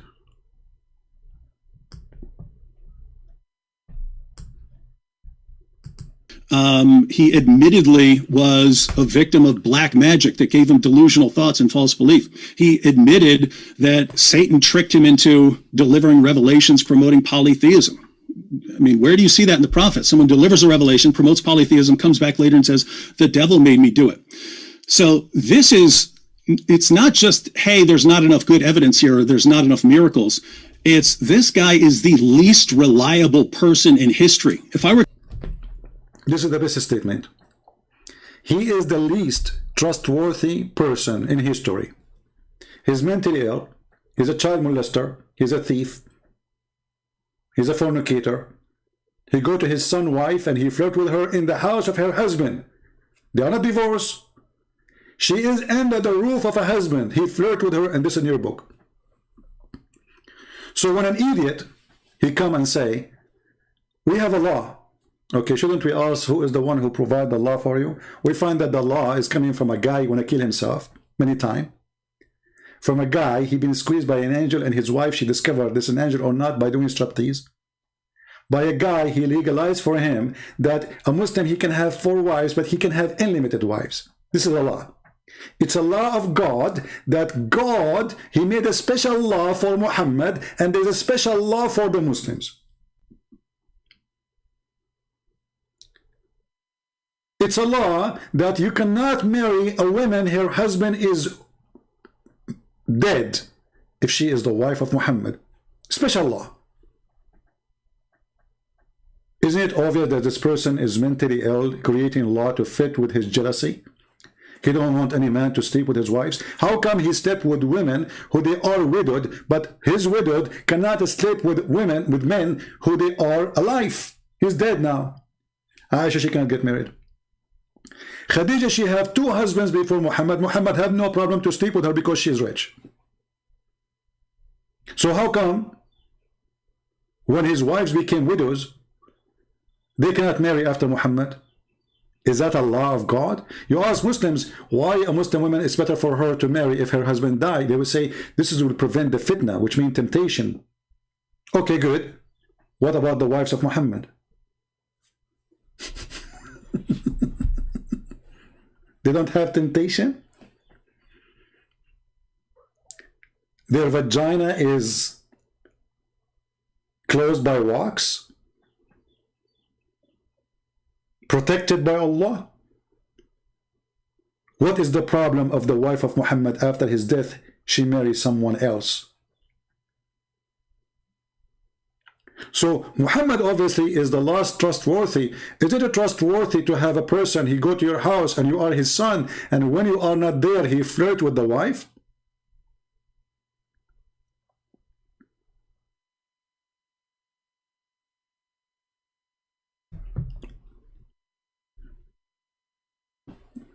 Let us go, coconut. To line up every person who's ever existed and say, who is the last person I would follow telling me about God? It would be Muhammad. Again, not just because he's not performing miracles, not just because he doesn't have any evidence. It's because he has this amazing collection of features that make him the least reliable person in history.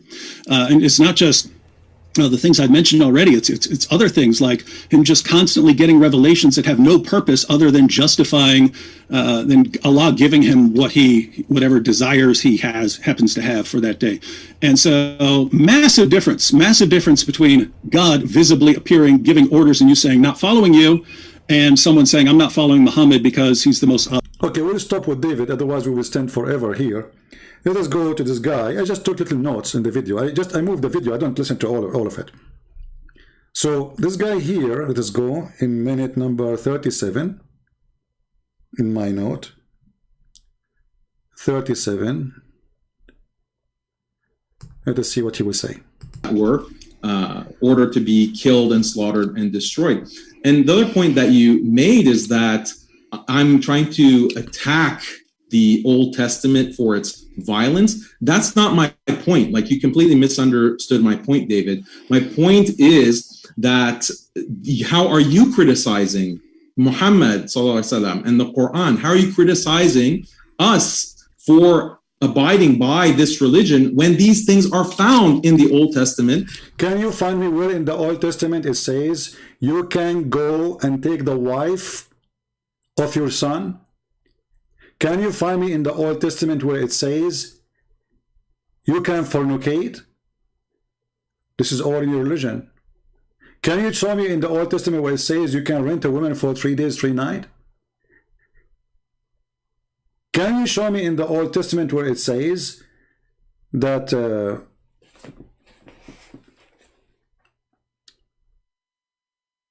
in the case of murder, we will go for that later, just wait for this one. Just wait.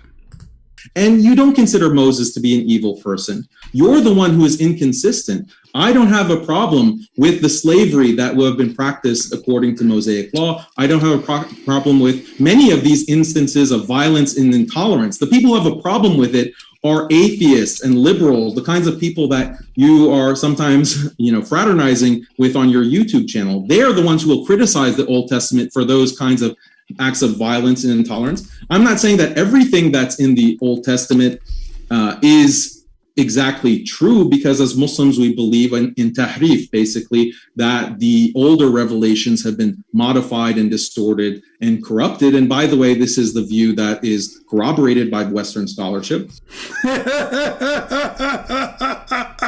Western scholarship, he was just attacking the atheist, and now he take the atheist against what he say. Look how the stupidity. He says, I believe as a Muslim that I don't believe in the Old Testament because it's corrupted. So you idiot, if it is corrupted, so how you're a prophet? He say, I believe in thee and the one who sent thee. Remember carefully, he mentioned the Old Testament by name. As long as the Old Testament, according to you Muslims, is corrupted, then how Muhammad in his time, in his lifetime, he come to the Jews and he said to them, bring me the Torah, and he would draw the cushion from underneath of him and he placed the Torah on it. Look how much respect he's showing. And he's saying, I believe in thee and the one who sent thee. But you just said, I don't believe in thee and the one who sent thee. So you just confirmed that Muhammad, as David would say, he is not a reliable person. He's a stupid. Because if the book of the Jews is not true book, it's corrupted, as you said, then how your prophet he swear by it and say, I believe in thee? One of you is a stupid. One of you is a liar. Either Muhammad, he knew it's corrupted and he's swearing by it, that will make him absolutely satanic, proving that he is a false prophet. Or Muhammad, he don't believe it's corrupted and he is swearing by it, and that will make you a corrupt liar. So which one? Here you notice the idiot. He said that the Jews, they corrupt the Torah, right? If you go and read the Quran, you will not see where it says they corrupt the Torah. It says يُحَرِّفُونَ الْكَلِمَ عَنْ مَوَاضِعِهِ. They change the location of words, and the story is the same hadith.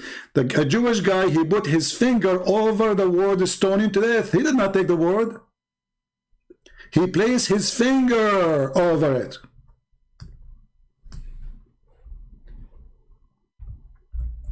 And I have a surprise for you, idiot.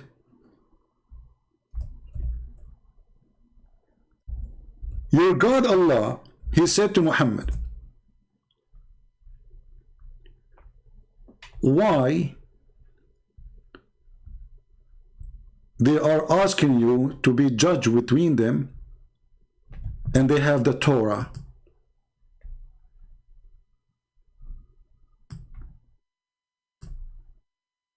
But why do they come to thee for decision, for judgment, when they have their own law before them, in the front of them? Do you see it? So he just confirmed that the book of the Quran is not trustworthy, because I don't believe that the Torah is correct, it's corrupted. And when your God, the stupid God, he is saying to Muhammad, how come the Jews are coming to you asking you to make a judgment when they have the book of judgment, it is the Torah, and it is between their hands? Do you see it? And by the way, it is in the same verse, in the same chapter, where it says the Jews, they are يحرفون الكتاب, which means they are playing with the book. The same book, the same stupid book.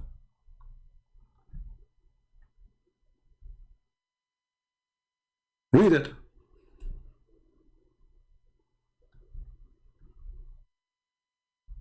Stupidity is amazing.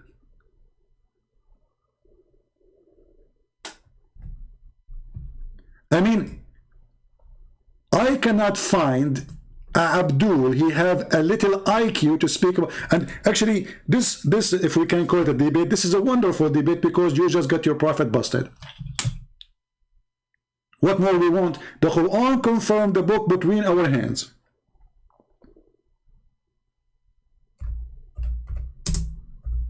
And he confirmed the gospel and the Torah.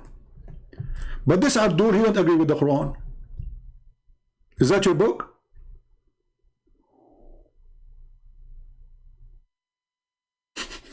Is that your book? And as long you are making an argument that Jesus did not bring a law, if this is what the Christian adopt in the New Testament, so why you stupid God, he confirmed what Jesus brought in the gospel? And read it carefully. It says, confirming what is with them. He did not even use the word gospel, by the way. He did not even use the word Torah, which means whatever is with them. All the books with them, Allah, he confirmed. And we just showed you that Muhammad, he take an oath of it. So do the Quran confirm or does not confirm? Do you see the stupidity? And when this guy, he say and he speak that Quran and Islam brought a law, can you tell me the law of rape in the Quran? For sure there's no law, because Muhammad is a rapist. And as long the Quran is made by God and you have a law, what kind of God he changed his law every few days? Let us read together, because I want to finish this video, otherwise it's going to take forever. For whatever this guy, he said, it's a horrible for his religion, not for us. He said nothing, except he got his prophet busted. He said that the Bible is corrupt, the Torah is corrupt, his prophet, he swear by it. He said it's corrupt, and the Quran says confirm it. He says it is not to be followed when the Quran says why they are asking you about judgment when they have the book between their hands. And then we find this.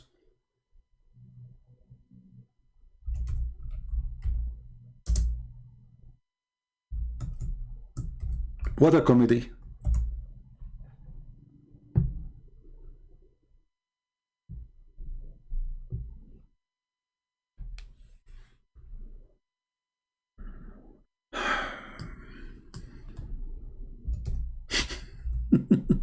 You have a book of law? You have Sharia law? Let us see. Chapter 2, verse number 106. Remember, he's talking that Muhammad, he brought a law. What is the law? Whatever verses between two bracket revelation do we abrogate or cause to be forgotten? Question. Allah, he made a law, and now he will make you forget his law. Why? Do we have any Abdul in the crowd? He can tell us how in the world such a thing happened?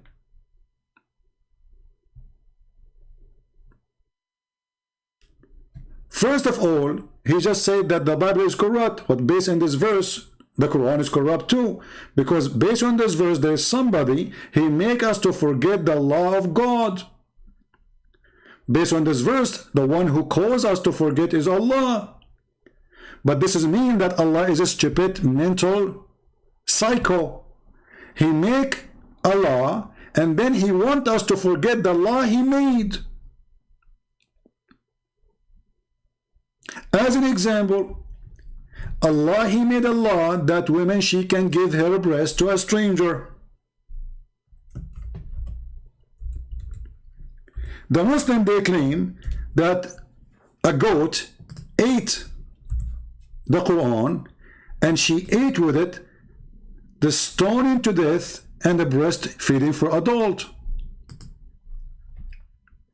Question: the goat, she ate the verses of a breastfeeding for adult. Did she eat your memory too? As long as you are saying we have a law and our law is preserved, well, the goat, she ate the paper. Did she eat your head? Did she go to every Muslim house and she eat her memory, his memory? And what kind of, he said to us, if Jesus is, then Jesus should condemn. Did Jesus say to a woman, if you see a man and he is not lawful for you, give him your breast and let him suckle it 10 different times? Is that a certified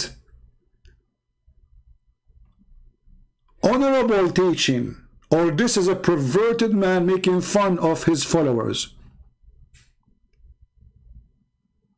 And then Aisha, after that, she listened to her husband, so she asked her sisters to open their bra and to give their boobs to whoever come to see her, which is very nice, to be honest with you. Too bad I wasn't exist at that time to practice my hobby of a breastfeeding for adult.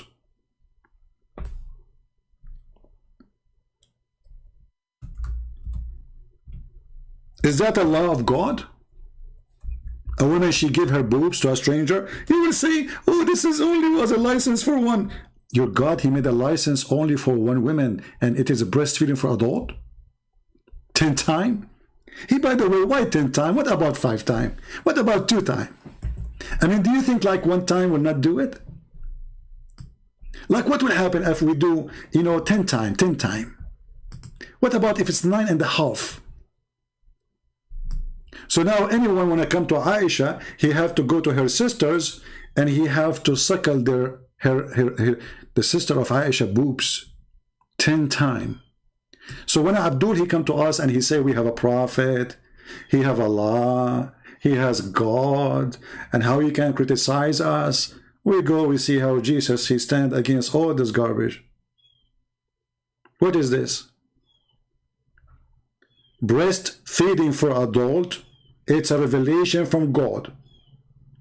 Secondly, when the goat, she ate the stoning to death verses, why we cannot find it in the Quran?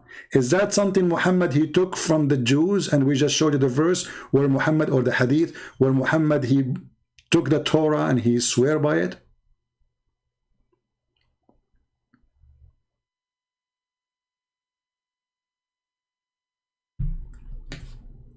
Shall I say more, guys, or we have enough for today? I mean, we can continue forever.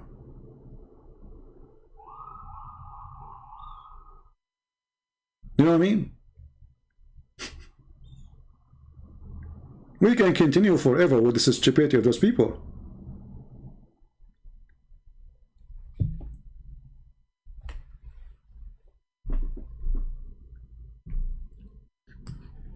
This guy, he said in the video, I have in my note here in the minute 41, I think. Let's see. You see, I was just going over the video, like just I moved the mouse. I'm not going to listen to everything. And whatever he say in that moment, I save it. Minute 41. 41. Let us go to 41.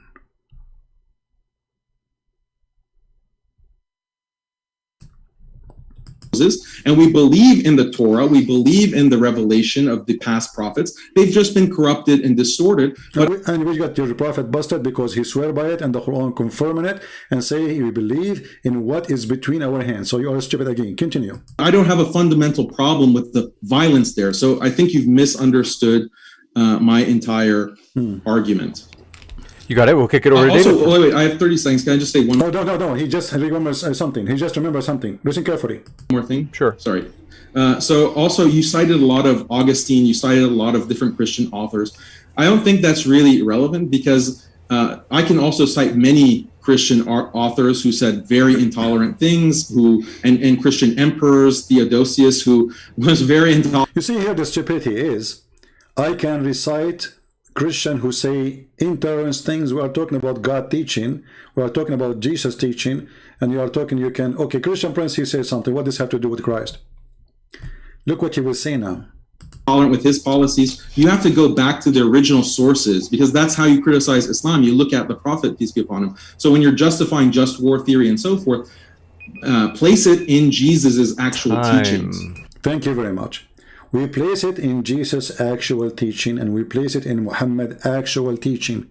So the actual teaching of Muhammad to go and attack the tribe of Safiya, and then he killed the husband, the brother, she was a bride, and the father, and then he raped her before he left the town.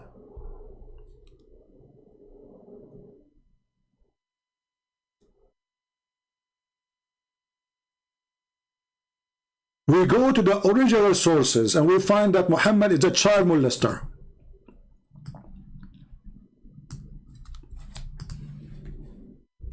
Who have a sexual desire after a child. She is 6 years old. We find that Muhammad, he encouraged his men to go after children to rape them, claiming that they are more fun. As an example, there's a story of a person, his name is Jabir, and your prophet, he asked him, why you are a rush, Jabir? Jabir, he said, oh, I am a newly married prophet. Muhammad, he said, did you marry a previously married woman or a child? The guy, he said, a previously married woman. Muhammad, he says to him, why? Why? Why you don't marry a young child so she can play with you and you can play with her? So you are right. When we want to criticize, we are not going to judge Islam by a Muslim. We are going to judge Islam by Muhammad. And we are not going to judge Christianity by me. We are going to judge Christianity by Christ. If there's anything wrong Christ did,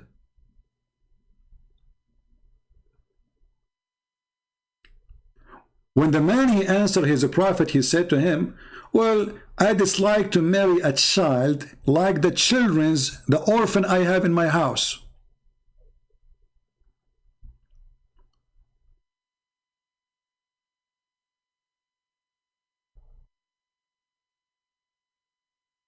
Do you know how to read?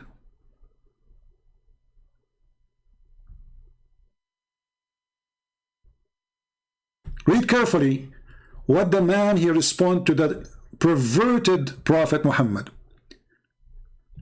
He asked him, did you get married, Jabir?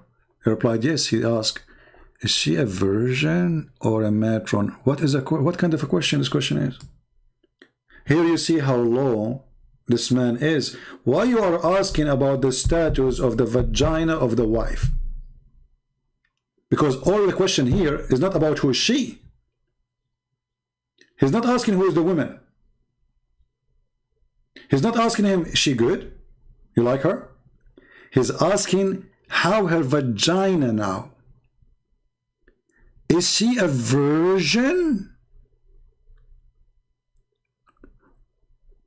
Imagine you meet a friend in a coffee shop and he said to you, hey, did you get married? You say yes. He said, tell me about her vagina. Is it virgin vagina or it is not virgin vagina? The guy, he said to him, well, no, it's not virgin vagina. It's been used.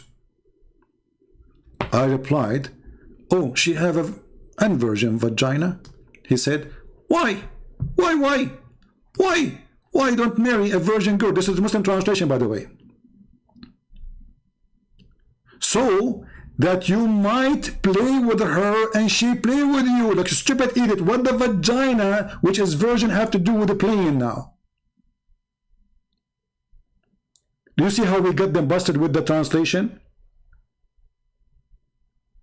It is, yes, it's about a virgin, but it's about a child. Because if the woman, she is widow, or a woman she have previously married, or a woman she is a virgin, still you can play with her.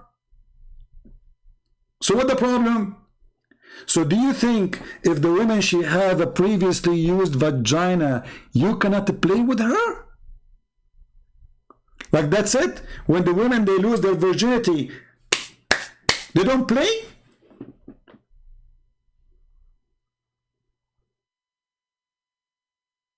This is the religion you are trying to debate us about it. And this is the Prophet who says to us, let us go to the original source.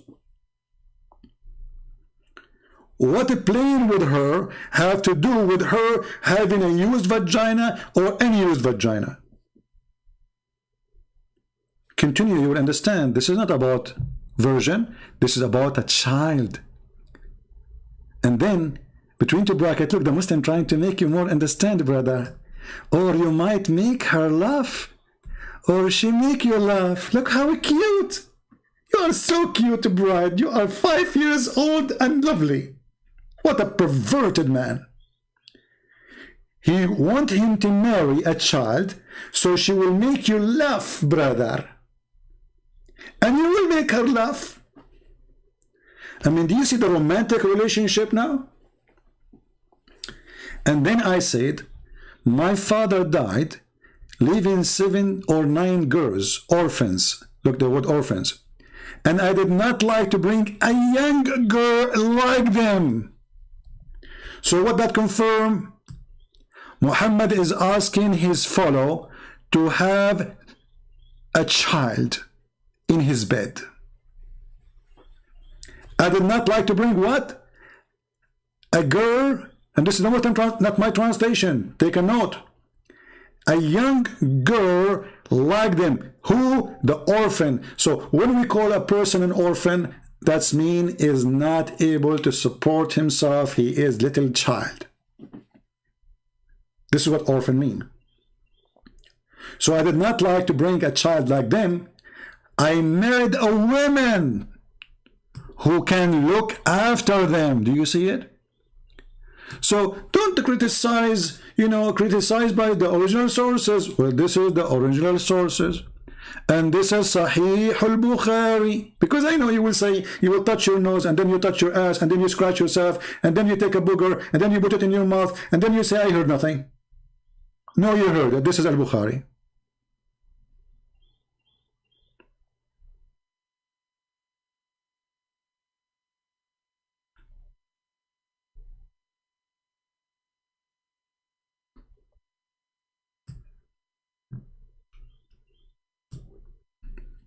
Shall I stop here? Because things will go crazy if we continue. What do you think, guys? It's enough? We have now, man, 2 hours and 4. We did not even play 5 minutes of the video.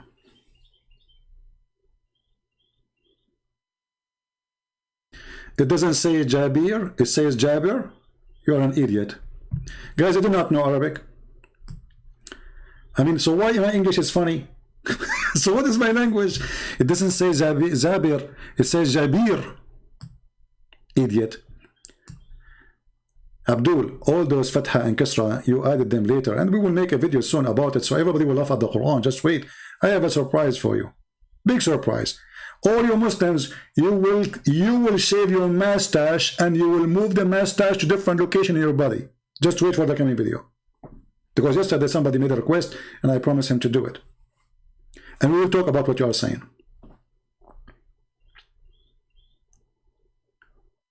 How in the world this can be a religion? Oh, we need to take commercial break? Oh, okay. I know about that. Commercial break. Shall we take commercial break? I don't know.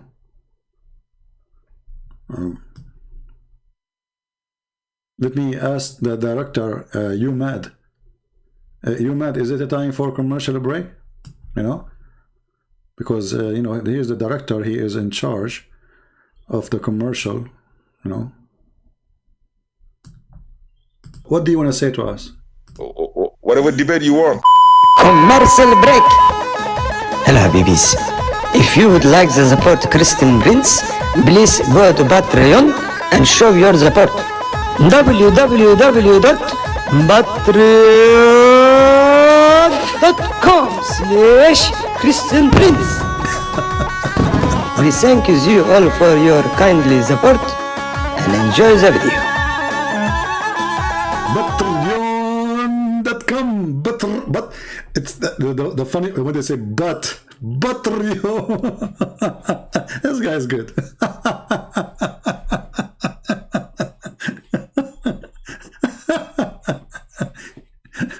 It's really a priceless commercial break. Imagine we play this in CNN or Fox News, like www.Patreon Christian Prince. That's so good. And by the way, this is from Sahih Bukhari too. The Patreon can be found in Sahih Bukhari. Hold on. You see, speaking about donation, have you ever heard of a God saying to the followers, give me a mortgage? Why Allah cannot make gold come from the ground? This is a verse Mimi Hijab, after he debated David Wood, he went online 2 hours after, 3 hours after actually. He did not sleep, the guy. He was so excited because now it's time to collect money. I just showed the Muslims I can debate David Wood. So he said to them, brothers, sisters, this is Ali Dawa was talking. Who is going? We are the one who is protecting Islam. 170-something thousand left Islam last year, brother. We are the one who is defending Islam. Who is going to give a mortgage? And then the Mimi Hijab, he took the microphone and he says, who is going to give Allah a beautiful loan? And then Allah will double to his credit multiple times. So we give a loan to Allah by giving it to Mimi Hijab. Do you see the fraud and the scam? What kind of God? He is begging for money. You see, if somebody says, hey guys, help us in donation, he is a human, he need to pay for gas, he need to pay for food, he need to make living. This is Allah. So Allah is, who is going to give Allah a mortgage? So Allah will give him, okay, is that a metaphorical? No, it's a money. And Muhammad, he promised those who gave him mortgage, which is he will not pay back, that he will be in a corner lot in heaven. He promised them heaven. You see, the Muslim, they say to you that the Pope of the Catholic, he promised people like in a certain time to go to heaven if they give money. And he gave them his signature. This is in the Quran. And this is a fake news.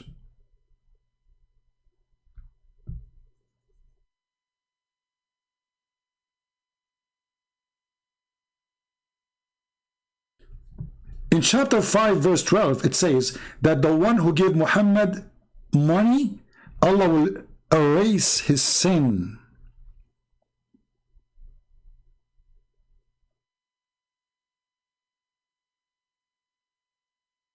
And this is supposed it was given to the Jews.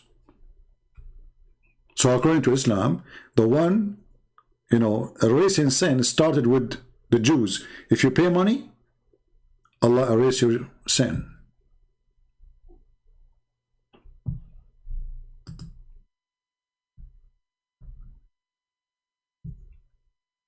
Chapter 64, it says clearly that the one who gives Allah a mortgage, Allah will open a credit card for you in heaven and he will forgive you.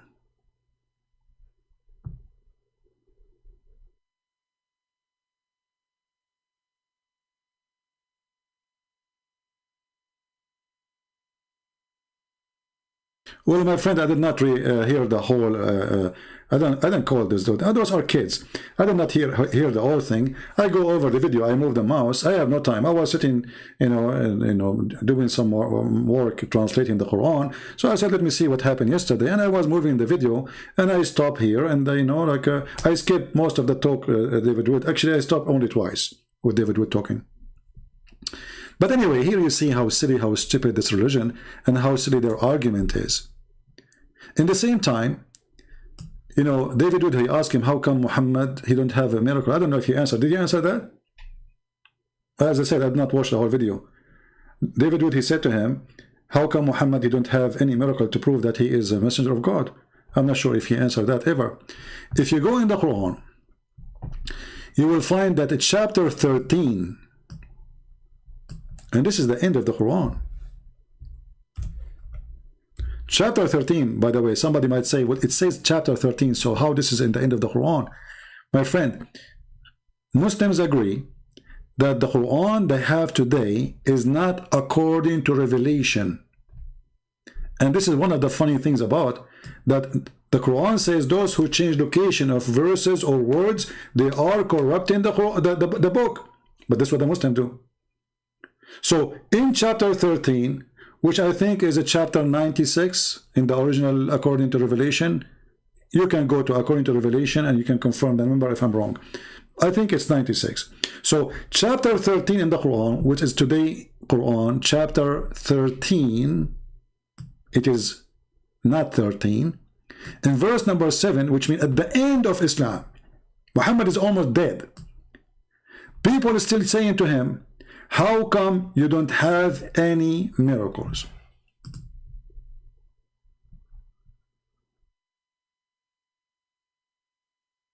Right?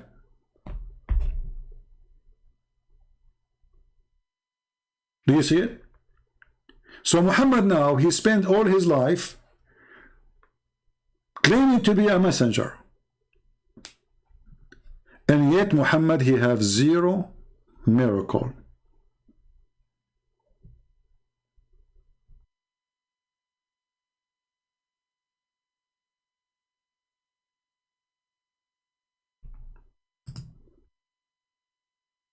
So you tell me that you have a law. What law? Where is the law? Where is the law in the Quran? And when Allah, he says, Allah, he cause you to forget the Quran, and Allah, he will make a better Quran. Have you ever heard of such a thing? When we speak about Muhammad, he have a law, violence law or not violence law, who care? The end of the day is a stupid religion. As an example, Muhammad, he says, in the case of murder, as long as we are talking about violence law. So do Muhammad have a law for murder? Yes, he came with one. What is that law? Let us see. And remember, this is something coming from his God. This is not Muhammad supposedly talking. This is Allah. So Muhammad, because he's a genius, he said in chapter 2, verse 178, O who you believe in the law of equality prescribed for you in the case of murder, free for the free, slave for the slave, women for the women. Okay, so Allah, he gave a law. But look at this stupid law. If you kill my wife, I kill your wife. If you kill my slave, I kill your slave. So which means the killer is still free. In the top of that, just to show you that Muhammad is a fraud, if Allah, he gave a law for murder, have you ever heard of a God, he changed his law second day? Do we have any Muslim here can explain to us how Allah, he gave a law, and then second day, he canceled it? Is your God Allah Joe Biden, he forgot? This is a law in the case of murder. So nothing changed. Murder is a murder. Correct?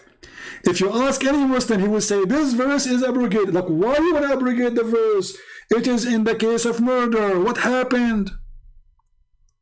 Did your God find out that this law is stupid? To understand what's happening here, we go to the other verse, brother. Chapter 2, verse 106, brother. And then, brother, we go to the interpretation of the Quran, brother. Shall we do that, brother? Let us go there, brother. Okay. You like my accent, don't you? Like, come on, face it. So, chapter 2, verse 106. What is happening here? Let us understand the Quran, amazing book of Allah. It's for sure coming from the true God. You will not believe it how important this story is. Look what Muhammad was doing. Remember, Muhammad have Allah. And Allah is coming from his God. But what Muhammad do, he give Allah in the morning, he changed his mind afternoon. When the disbelievers began to dared the matter of obligation, saying that one day Muhammad he enjoined his companion to one thing, then the next day he forbid it.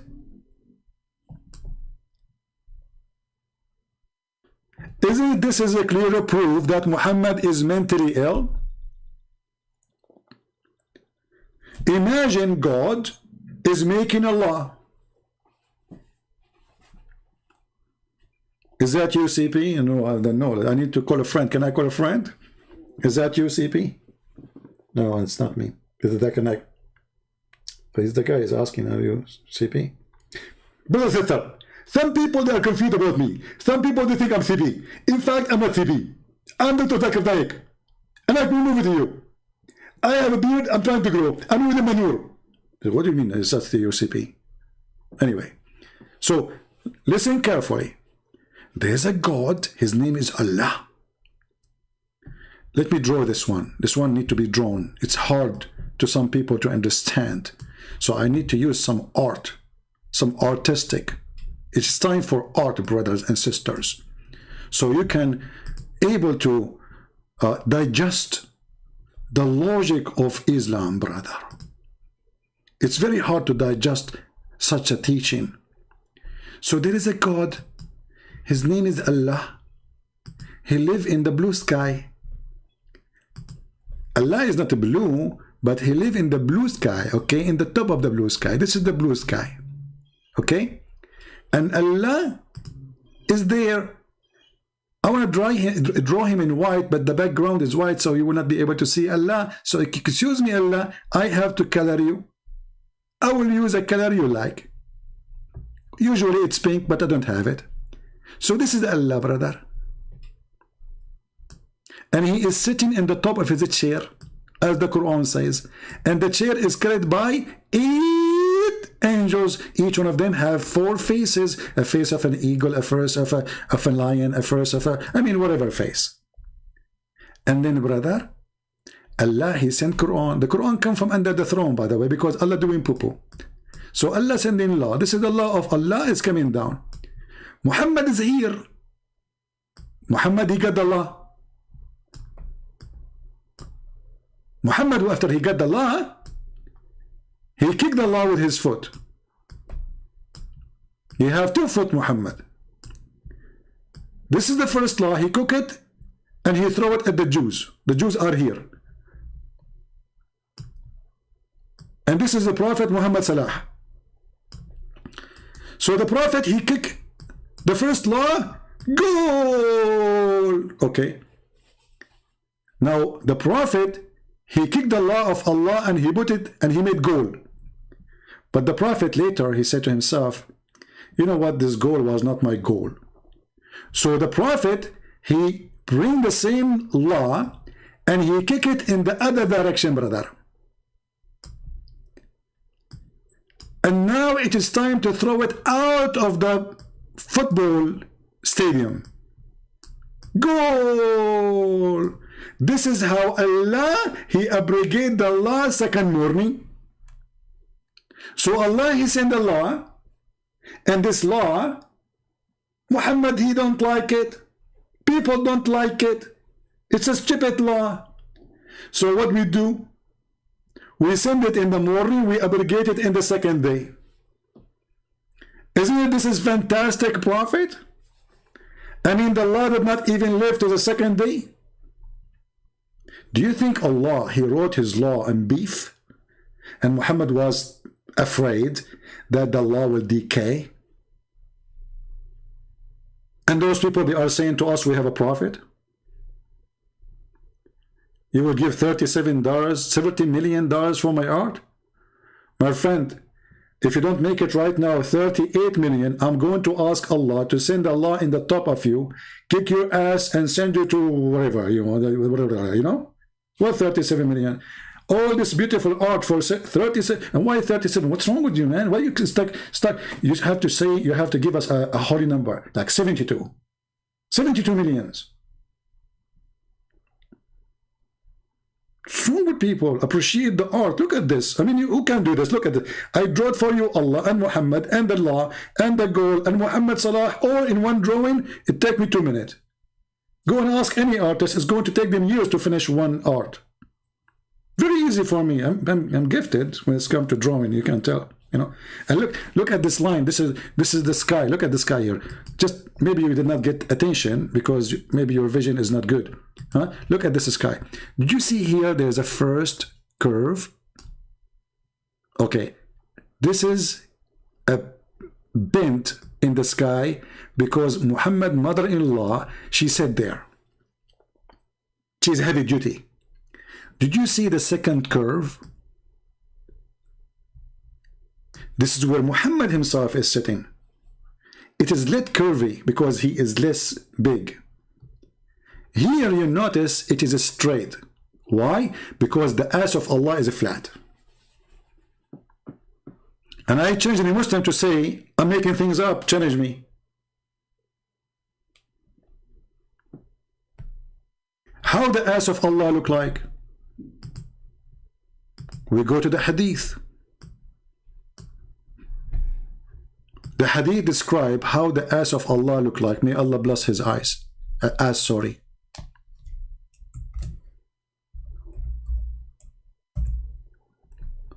Read, Abdul, read. This is your God describing how his ass is. The Prophet said, I have told you so much about Allah the Dajjal, the Antichrist, and I am afraid that you may not understand. Look, Muhammad is afraid now. Don't, Muhammad, you are brave. Come on, don't be afraid. Christian Prince, he's not afraid from war. He's afraid that his followers are a bunch of idiots and they won't understand. Okay, I agree with you. The Antichrist is short, hinted, woolly-haired, one-eyed, and an eye sightless, neither protruding nor deep-seated. Do you see the word deep-seated? Take a note here. Later we will find that the deep-seated guy is exactly how Allah looked like, except the eye is different. Read carefully. If you are confused about him, know that your Lord is not one-eyed. So what the only difference is? Allah, brother, is short. Number one, he is hinted. I don't know if I'm saying the word correctly, excuse me. He is woolly-haired. And then he confirmed that he is not one-eyed, which means he has two eyes. And he is neither protruding or nor deep-seated. So he's not deep-seated. This is the description of your God. Prove me wrong.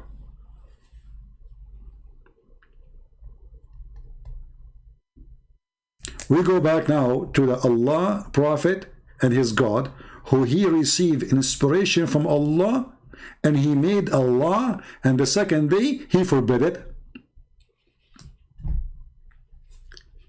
Isn't it this is a clear sign that Muhammad is coming from God? I mean, think about it and be honest. I finally catch CP live and I am dying laughing. Well, as long as you are not a female, I am fine with that. Oh boy. Sometimes you get scared here with comments. When the disbeliever began to deride the matter of abrogation, saying that Allah, that Muhammad enjoy his companion one thing and this next day he forbid it, Allah, he decided to refute them. Look at man, this is deep. I mean, think about it. All of you are, you don't even have a brain. All of you are not smart. Allah is the only smart person here. Look at the refutation. He got them busted in a second. Allah, He revealed the following.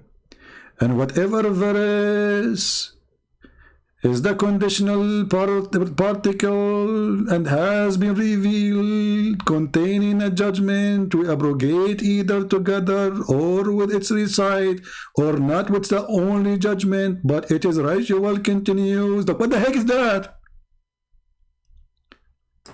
I mean, and you ask me why Sam Shamoun, he lost his hair? Because he was reading this. Sam Shamoun is so smart person. He was looking at it. He said, hey Sam, stop looking at this verse. I came after 2 hours. I found some hair in his shoulders. I said, Sam, do you want to go out, go somewhere? He said, no, I need to think about this. This is very deep. I came 3 hours after. I found half his hair is gone. I said, Sam Shamoun, you need to go out. It's time to leave, man. He said, no, look at this. I was afraid that he will convert to Islam. But it's his hair who converted to Islam. His hair left his head. After he heard this, he saw this. He said to himself, like, his hair was looking and like, wow. And you know when you say wow, hair will come from your head, you know. Try it right now. Go to the mirror, say wow, like big, like you have to say big wow, because this is big, you know. This is not like a small wow, you know. It's not like a cat mean meow. It have to be a very big, extremely big. So he looked this and like, what is this? It God revealed, and whatever verse is a conditional particle. What is that? That has been revealed, the verse containing a judgment we abrogate either together or it is recital or not, that only is judgment but its recite continues.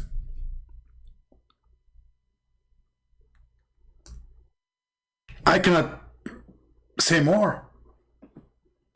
I mean, how many of you is in love with the wisdom of this God who sent a verse in the morning containing a judgment and law, and second day Allah he decide forget.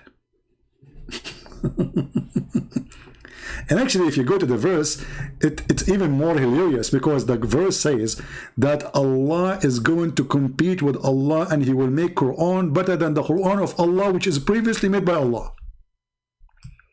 Should I draw this one too? Okay, hold on, let me draw it for you.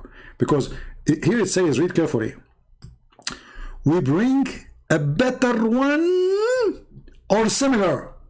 Oh, look, what the heck? That's beyond intelligence. This is supreme intelligence. Allah will make us forget the Quran.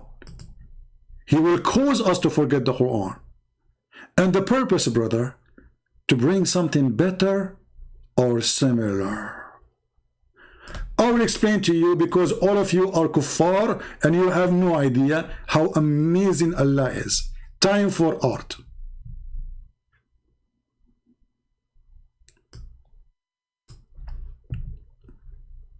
How many of you like my art? Be honest with me. Come on.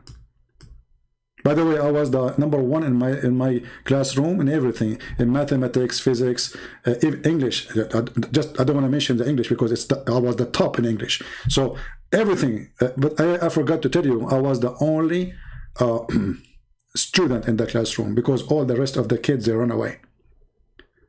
And this is what happened when Allah in the Quran, he says Allah is the best of the creators. The Muslims, they say he's the only creator. So how is the best of the creators? He was the only one in the classroom, like Christian Prince. So look what happened here.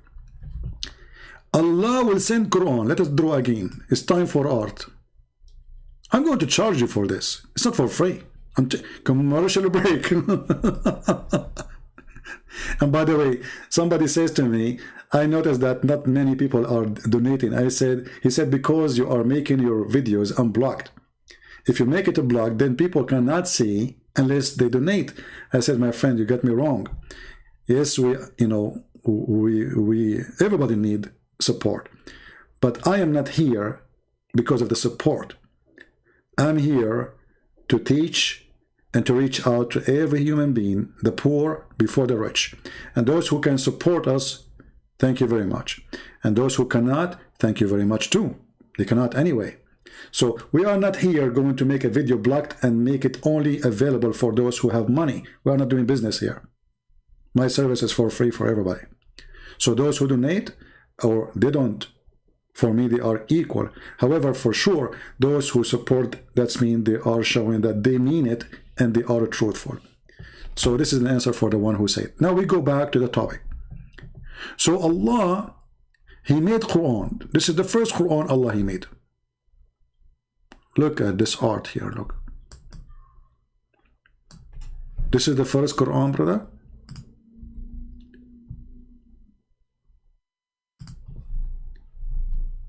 Page number 1, page number 2. We open the Quran. The Quran is open now. And then Allah, He made a second Quran. Why Allah He made a second Quran? Because Allah, He want to make Quran better than the first Quran. Or similar. Okay, Abdul. So this is Quran A.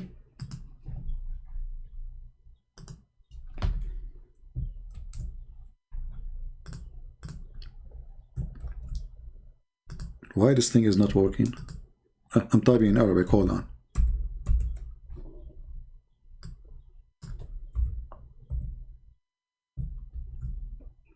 This is Quran A.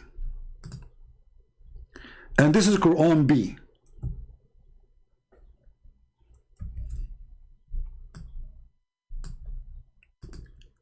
The reason Allah He made Quran A, because Muhammad He needs Quran right now. So you can say Allah was like, it's urgent. I will send Muhammad Quran. Then after Allah, He sent Quran A to Muhammad, and let us put Allah in His throne. Hold on, we forgot Allah. That will be cheating. We have to mention the one who made the Quran. He's here in the chair. This is Allah. He is sitting on the chair. It's a lazy boy chair, so Allah sitting there. So now Allah, He sent Quran A and Quran B. But when Allah He sent Quran A, He noticed that Quran A is not that good. So He said to Himself, I'm going to send something better or similar. Better or similar. And that will make it BS.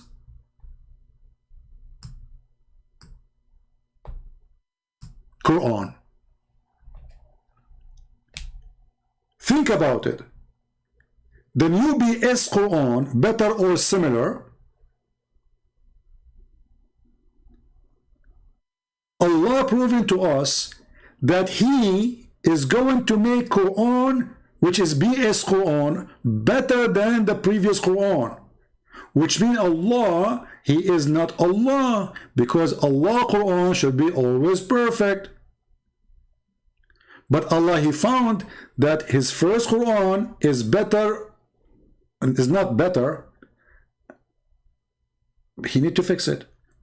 So He decided to make Quran, which is BS, better or similar. Don't take it wrong. I'm not meaning anything, by the way, BS. Okay, hello. Come on. So BS Quran was to fix the previous Quran, which Allah He sent just yesterday. I mean, do you see how fast the connection between Muhammad and his God? The God He sent the Quran yesterday, Allah He sent the BS Quran to fix the previous Quran, because the previous Quran is not good as the second Quran. What is making it more stupid is going to send a similar Quran. So why you are for abrogating the first Quran if it's a similar Quran?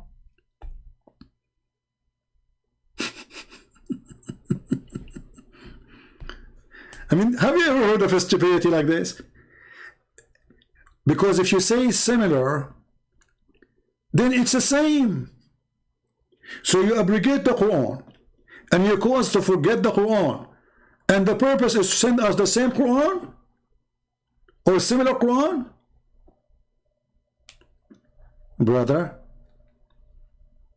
for sure, Prophet of Allah is a prophet. Because only Prophet of Allah, Muhammad, he received BS Quran, better or similar. Who can beat that?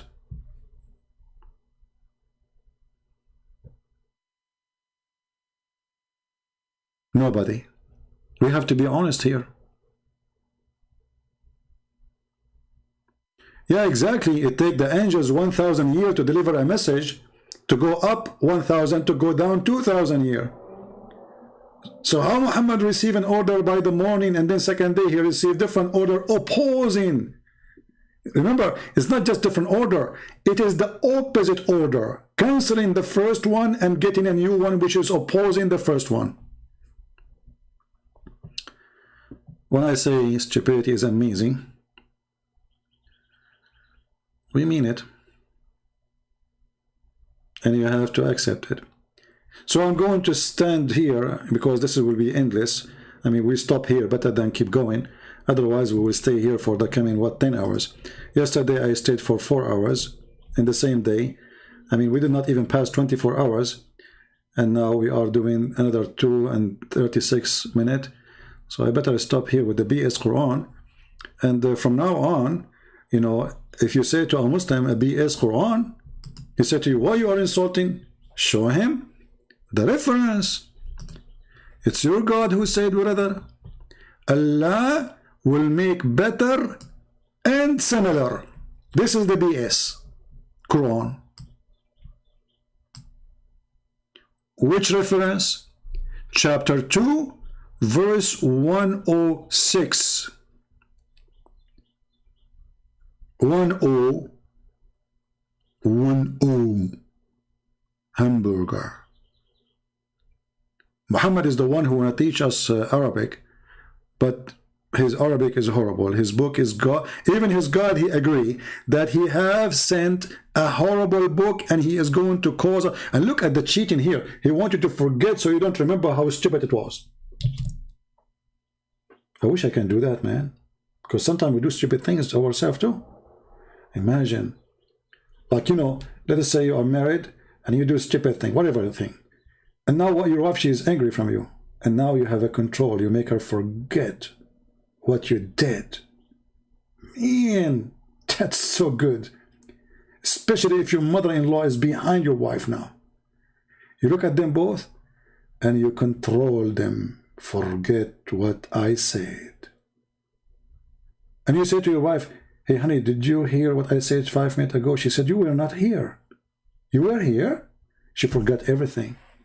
And now you can give her a better Quran from what she heard 5 minutes ago.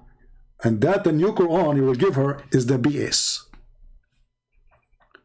So with the BS Quran, we say to you, thank you for being here. And I hope you will not have a BS weekend, because we have enough BS Muhammad. And and we don't want to end with let us go Brandon. We want to end with the commercial break maybe, because that is more legal. And by the way, this guy who is telling us about Allah and the law of Allah and Muhammad is a prophet of Allah, I am worried, brother, because soon I'm going to go to the bathroom. I'm not sure what I will do there. I can tell you later. But it is kind of interesting. It says, yeah, when you give the adhan, the shaitan, he not only runs, but the hadith says, lahu durat. You know what durat is? Durat is... Now I just taught you something through Allah, how to make fart using your hand. So I want every one of you, get your children and practice something according to Allah is lawful. You put your mouth on your hand.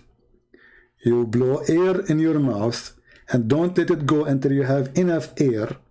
And then you blow it all the way until your mouth cannot take it no more. And that is the fart of Shaitan. He runs, and as he's running, his fart comes out. Hey brother, is that the fart of this guy was debating David Wood, or this is different standard of fart? I'm just asking. I'm not making this the hadith. He's not making it. This is hadith, the prophet, the scientist, the logic, the religion, the God. Allah, he told Muhammad this message. He said, how Muhammad knew this? Allah, should I draw this one too? Allah, he sent the message to Prophet Muhammad. He says, Muhammad, urgent, urgent, urgent. Muhammad, he opened, he says in the top secret, fart information. Muhammad, he opened the paper to read the letter of Allah, which is sealed by wax. Okay, come on, stamp, top secret. He opened and it shows him how Shaitan he fought. And then now the Prophet, he knew that Shaitan he fought when Muslim they pray to Allah. And listen to the ahadith, like you first, you know what the deen is about. The deen is about getting the Shaitan away from you. So you go into the toilet, Bismillahi Allahumma inni a'udhu bika min al-khubuthi wal khaba'ith. Brother, is that abrogated law? Or we can still use it, like when we go to the bathroom? Because as you see your Prophet, he says something in the morning, he changes. Is that a law or a rule work for morning poo-poo or afternoon poo-poo? I mean, I'm just asking because time changed everything. Allah protect me from these devils. You go in there with your left foot. The left foot you went in, you get a reward for that. You're in the toilet, Shaitan can't see you anymore. That's in a hadith. Guys, I have to go and get reward. Give me a second, okay? Honestly, I need to go to, because my reward is waiting for me in the bathroom. The second you got there, brother, with your left foot, you got a reward, brother. And that person was debating David Wood about logic, about law. What the heck is that? Second you enter with the left foot, you got reward? Hey guys, what do you think if we make a bathroom reward party as Muslims? So what we do, like we bring like 1,000 Muslim and we rent a bathroom, big one, public one. And all day you do nothing. You get in with the left room, you get out. You get in with the left room. By the end of the day, do you know how much reward you can get? I mean, you will not work for the coming century. You go to the bank, you find your account is full of money. Anymore, that's in a hadith, right? If you don't say the dua, what happens is the Shaitan not only comes inside, but the hadith of Tirmidhi says he plays with your bowels. That is dangerous. The Prophet, he knew what is happening in your anus as we speak. He knew it. And this is what the Quran is saying. Allah will send something better. This is the better. This is the BS Quran. The BS information Muhammad he just received is abrogating the BS previously. And this BS, it is about farting and about your anus and what Shaitan is doing to your anus. So thanks to Allah and His Prophet, otherwise our anus was at risk. But now we know how to protect our anus. We go with the left foot. And then we say certain words. And then the second you say certain words, you will become invisible. Brother? In a hadith, right? If you don't say the dua, what happens is the Shaitan not only comes inside, but the hadith of Tirmidhi says he plays with your bowels. He plays with your bowels. So you're inside there, you're thinking you're going to be out there in 5 minutes. He's taking you 20 minutes and you're still not halfway there. You know what? I mean, do you see the music in the background? I don't know, most of you are not getting attention because your ears is not musical like mine. I'm thinking to convert to Islam just because of the music. Like, what is that? I mean, look at the music they put in the background. Like, what is that? Allahumma inni a'udhu bika min al-khubuthi wal khaba'ith. So Allah protect me from these devils. You go in there with your left foot. The left foot you went in, you get a reward for that. You're in the toilet, Shaitan can't see you anymore. He can't see you. You become invisible. This is what happened. I went last time to get my new gun license. I went inside and I made a mistake. I entered to the government building with the left foot. They call me. They call my number. And I went there, I sit in the chair in front of the lady there, and she kept calling me. She could not see me, brother. And I was saying, like, I'm here, I'm here. She heard my voice, she was looking, where's the guy? Where is the guy? I said, I'm sitting in front of you. And she was looking like, where? I said, I am in front of you. And then she extended her hand, and she, you know, I mean, she don't mean it. She put her finger on my nose, because this is where the voice is coming from, my nose, not because after you after you became invisible, the only things is working is the holes in your nose, you know, so the voice comes from there. So I was saying, I'm here, you know. So I became invisible. She did not saw me. I said, how? She got scared. She said, are you a genie or something? I said, I'm not a genie, and I am not in the ball. She said, prove it. So I had to get out, entering again, but this time not with the left foot. And I told her, this is me. She could not believe it. And by the way, she became a Muslim now. This is a true story. I have witnesses. You know, I have witnesses. I mean, I can give you their names. They are like 1,000 witnesses, but I forgot their names because Allah, He gave me the BS Quran. So the second you enter the bathroom with the left foot, I mean, I cannot get over those videos. I have to use them every day. You became invisible. It's in a hadith, right?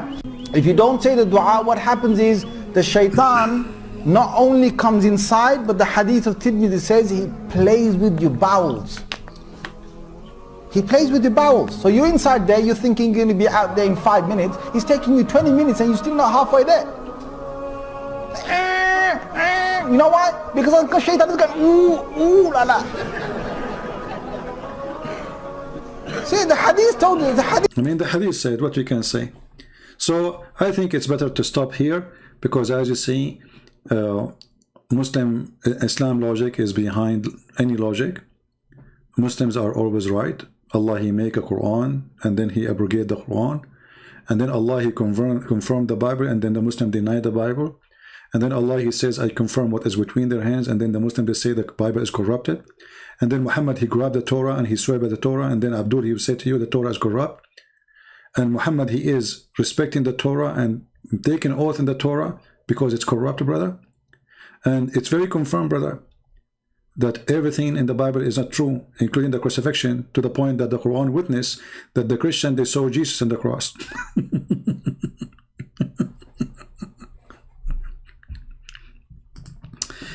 If you are Chinese, you have to be proud, because there's a Chinese word or sentence I learned since I was a very little kid. I cannot forget about it. It's stuck with me. He left as a donkey. He never came back as a horse. So if you think you can make Muhammad a horse, you are dreaming. Thank you for being here. May the Lord bless you all. Download my video, share it. It's for you. Take care and God bless. Christ is Lord. Islam is false. And God bless you. Have a great weekend.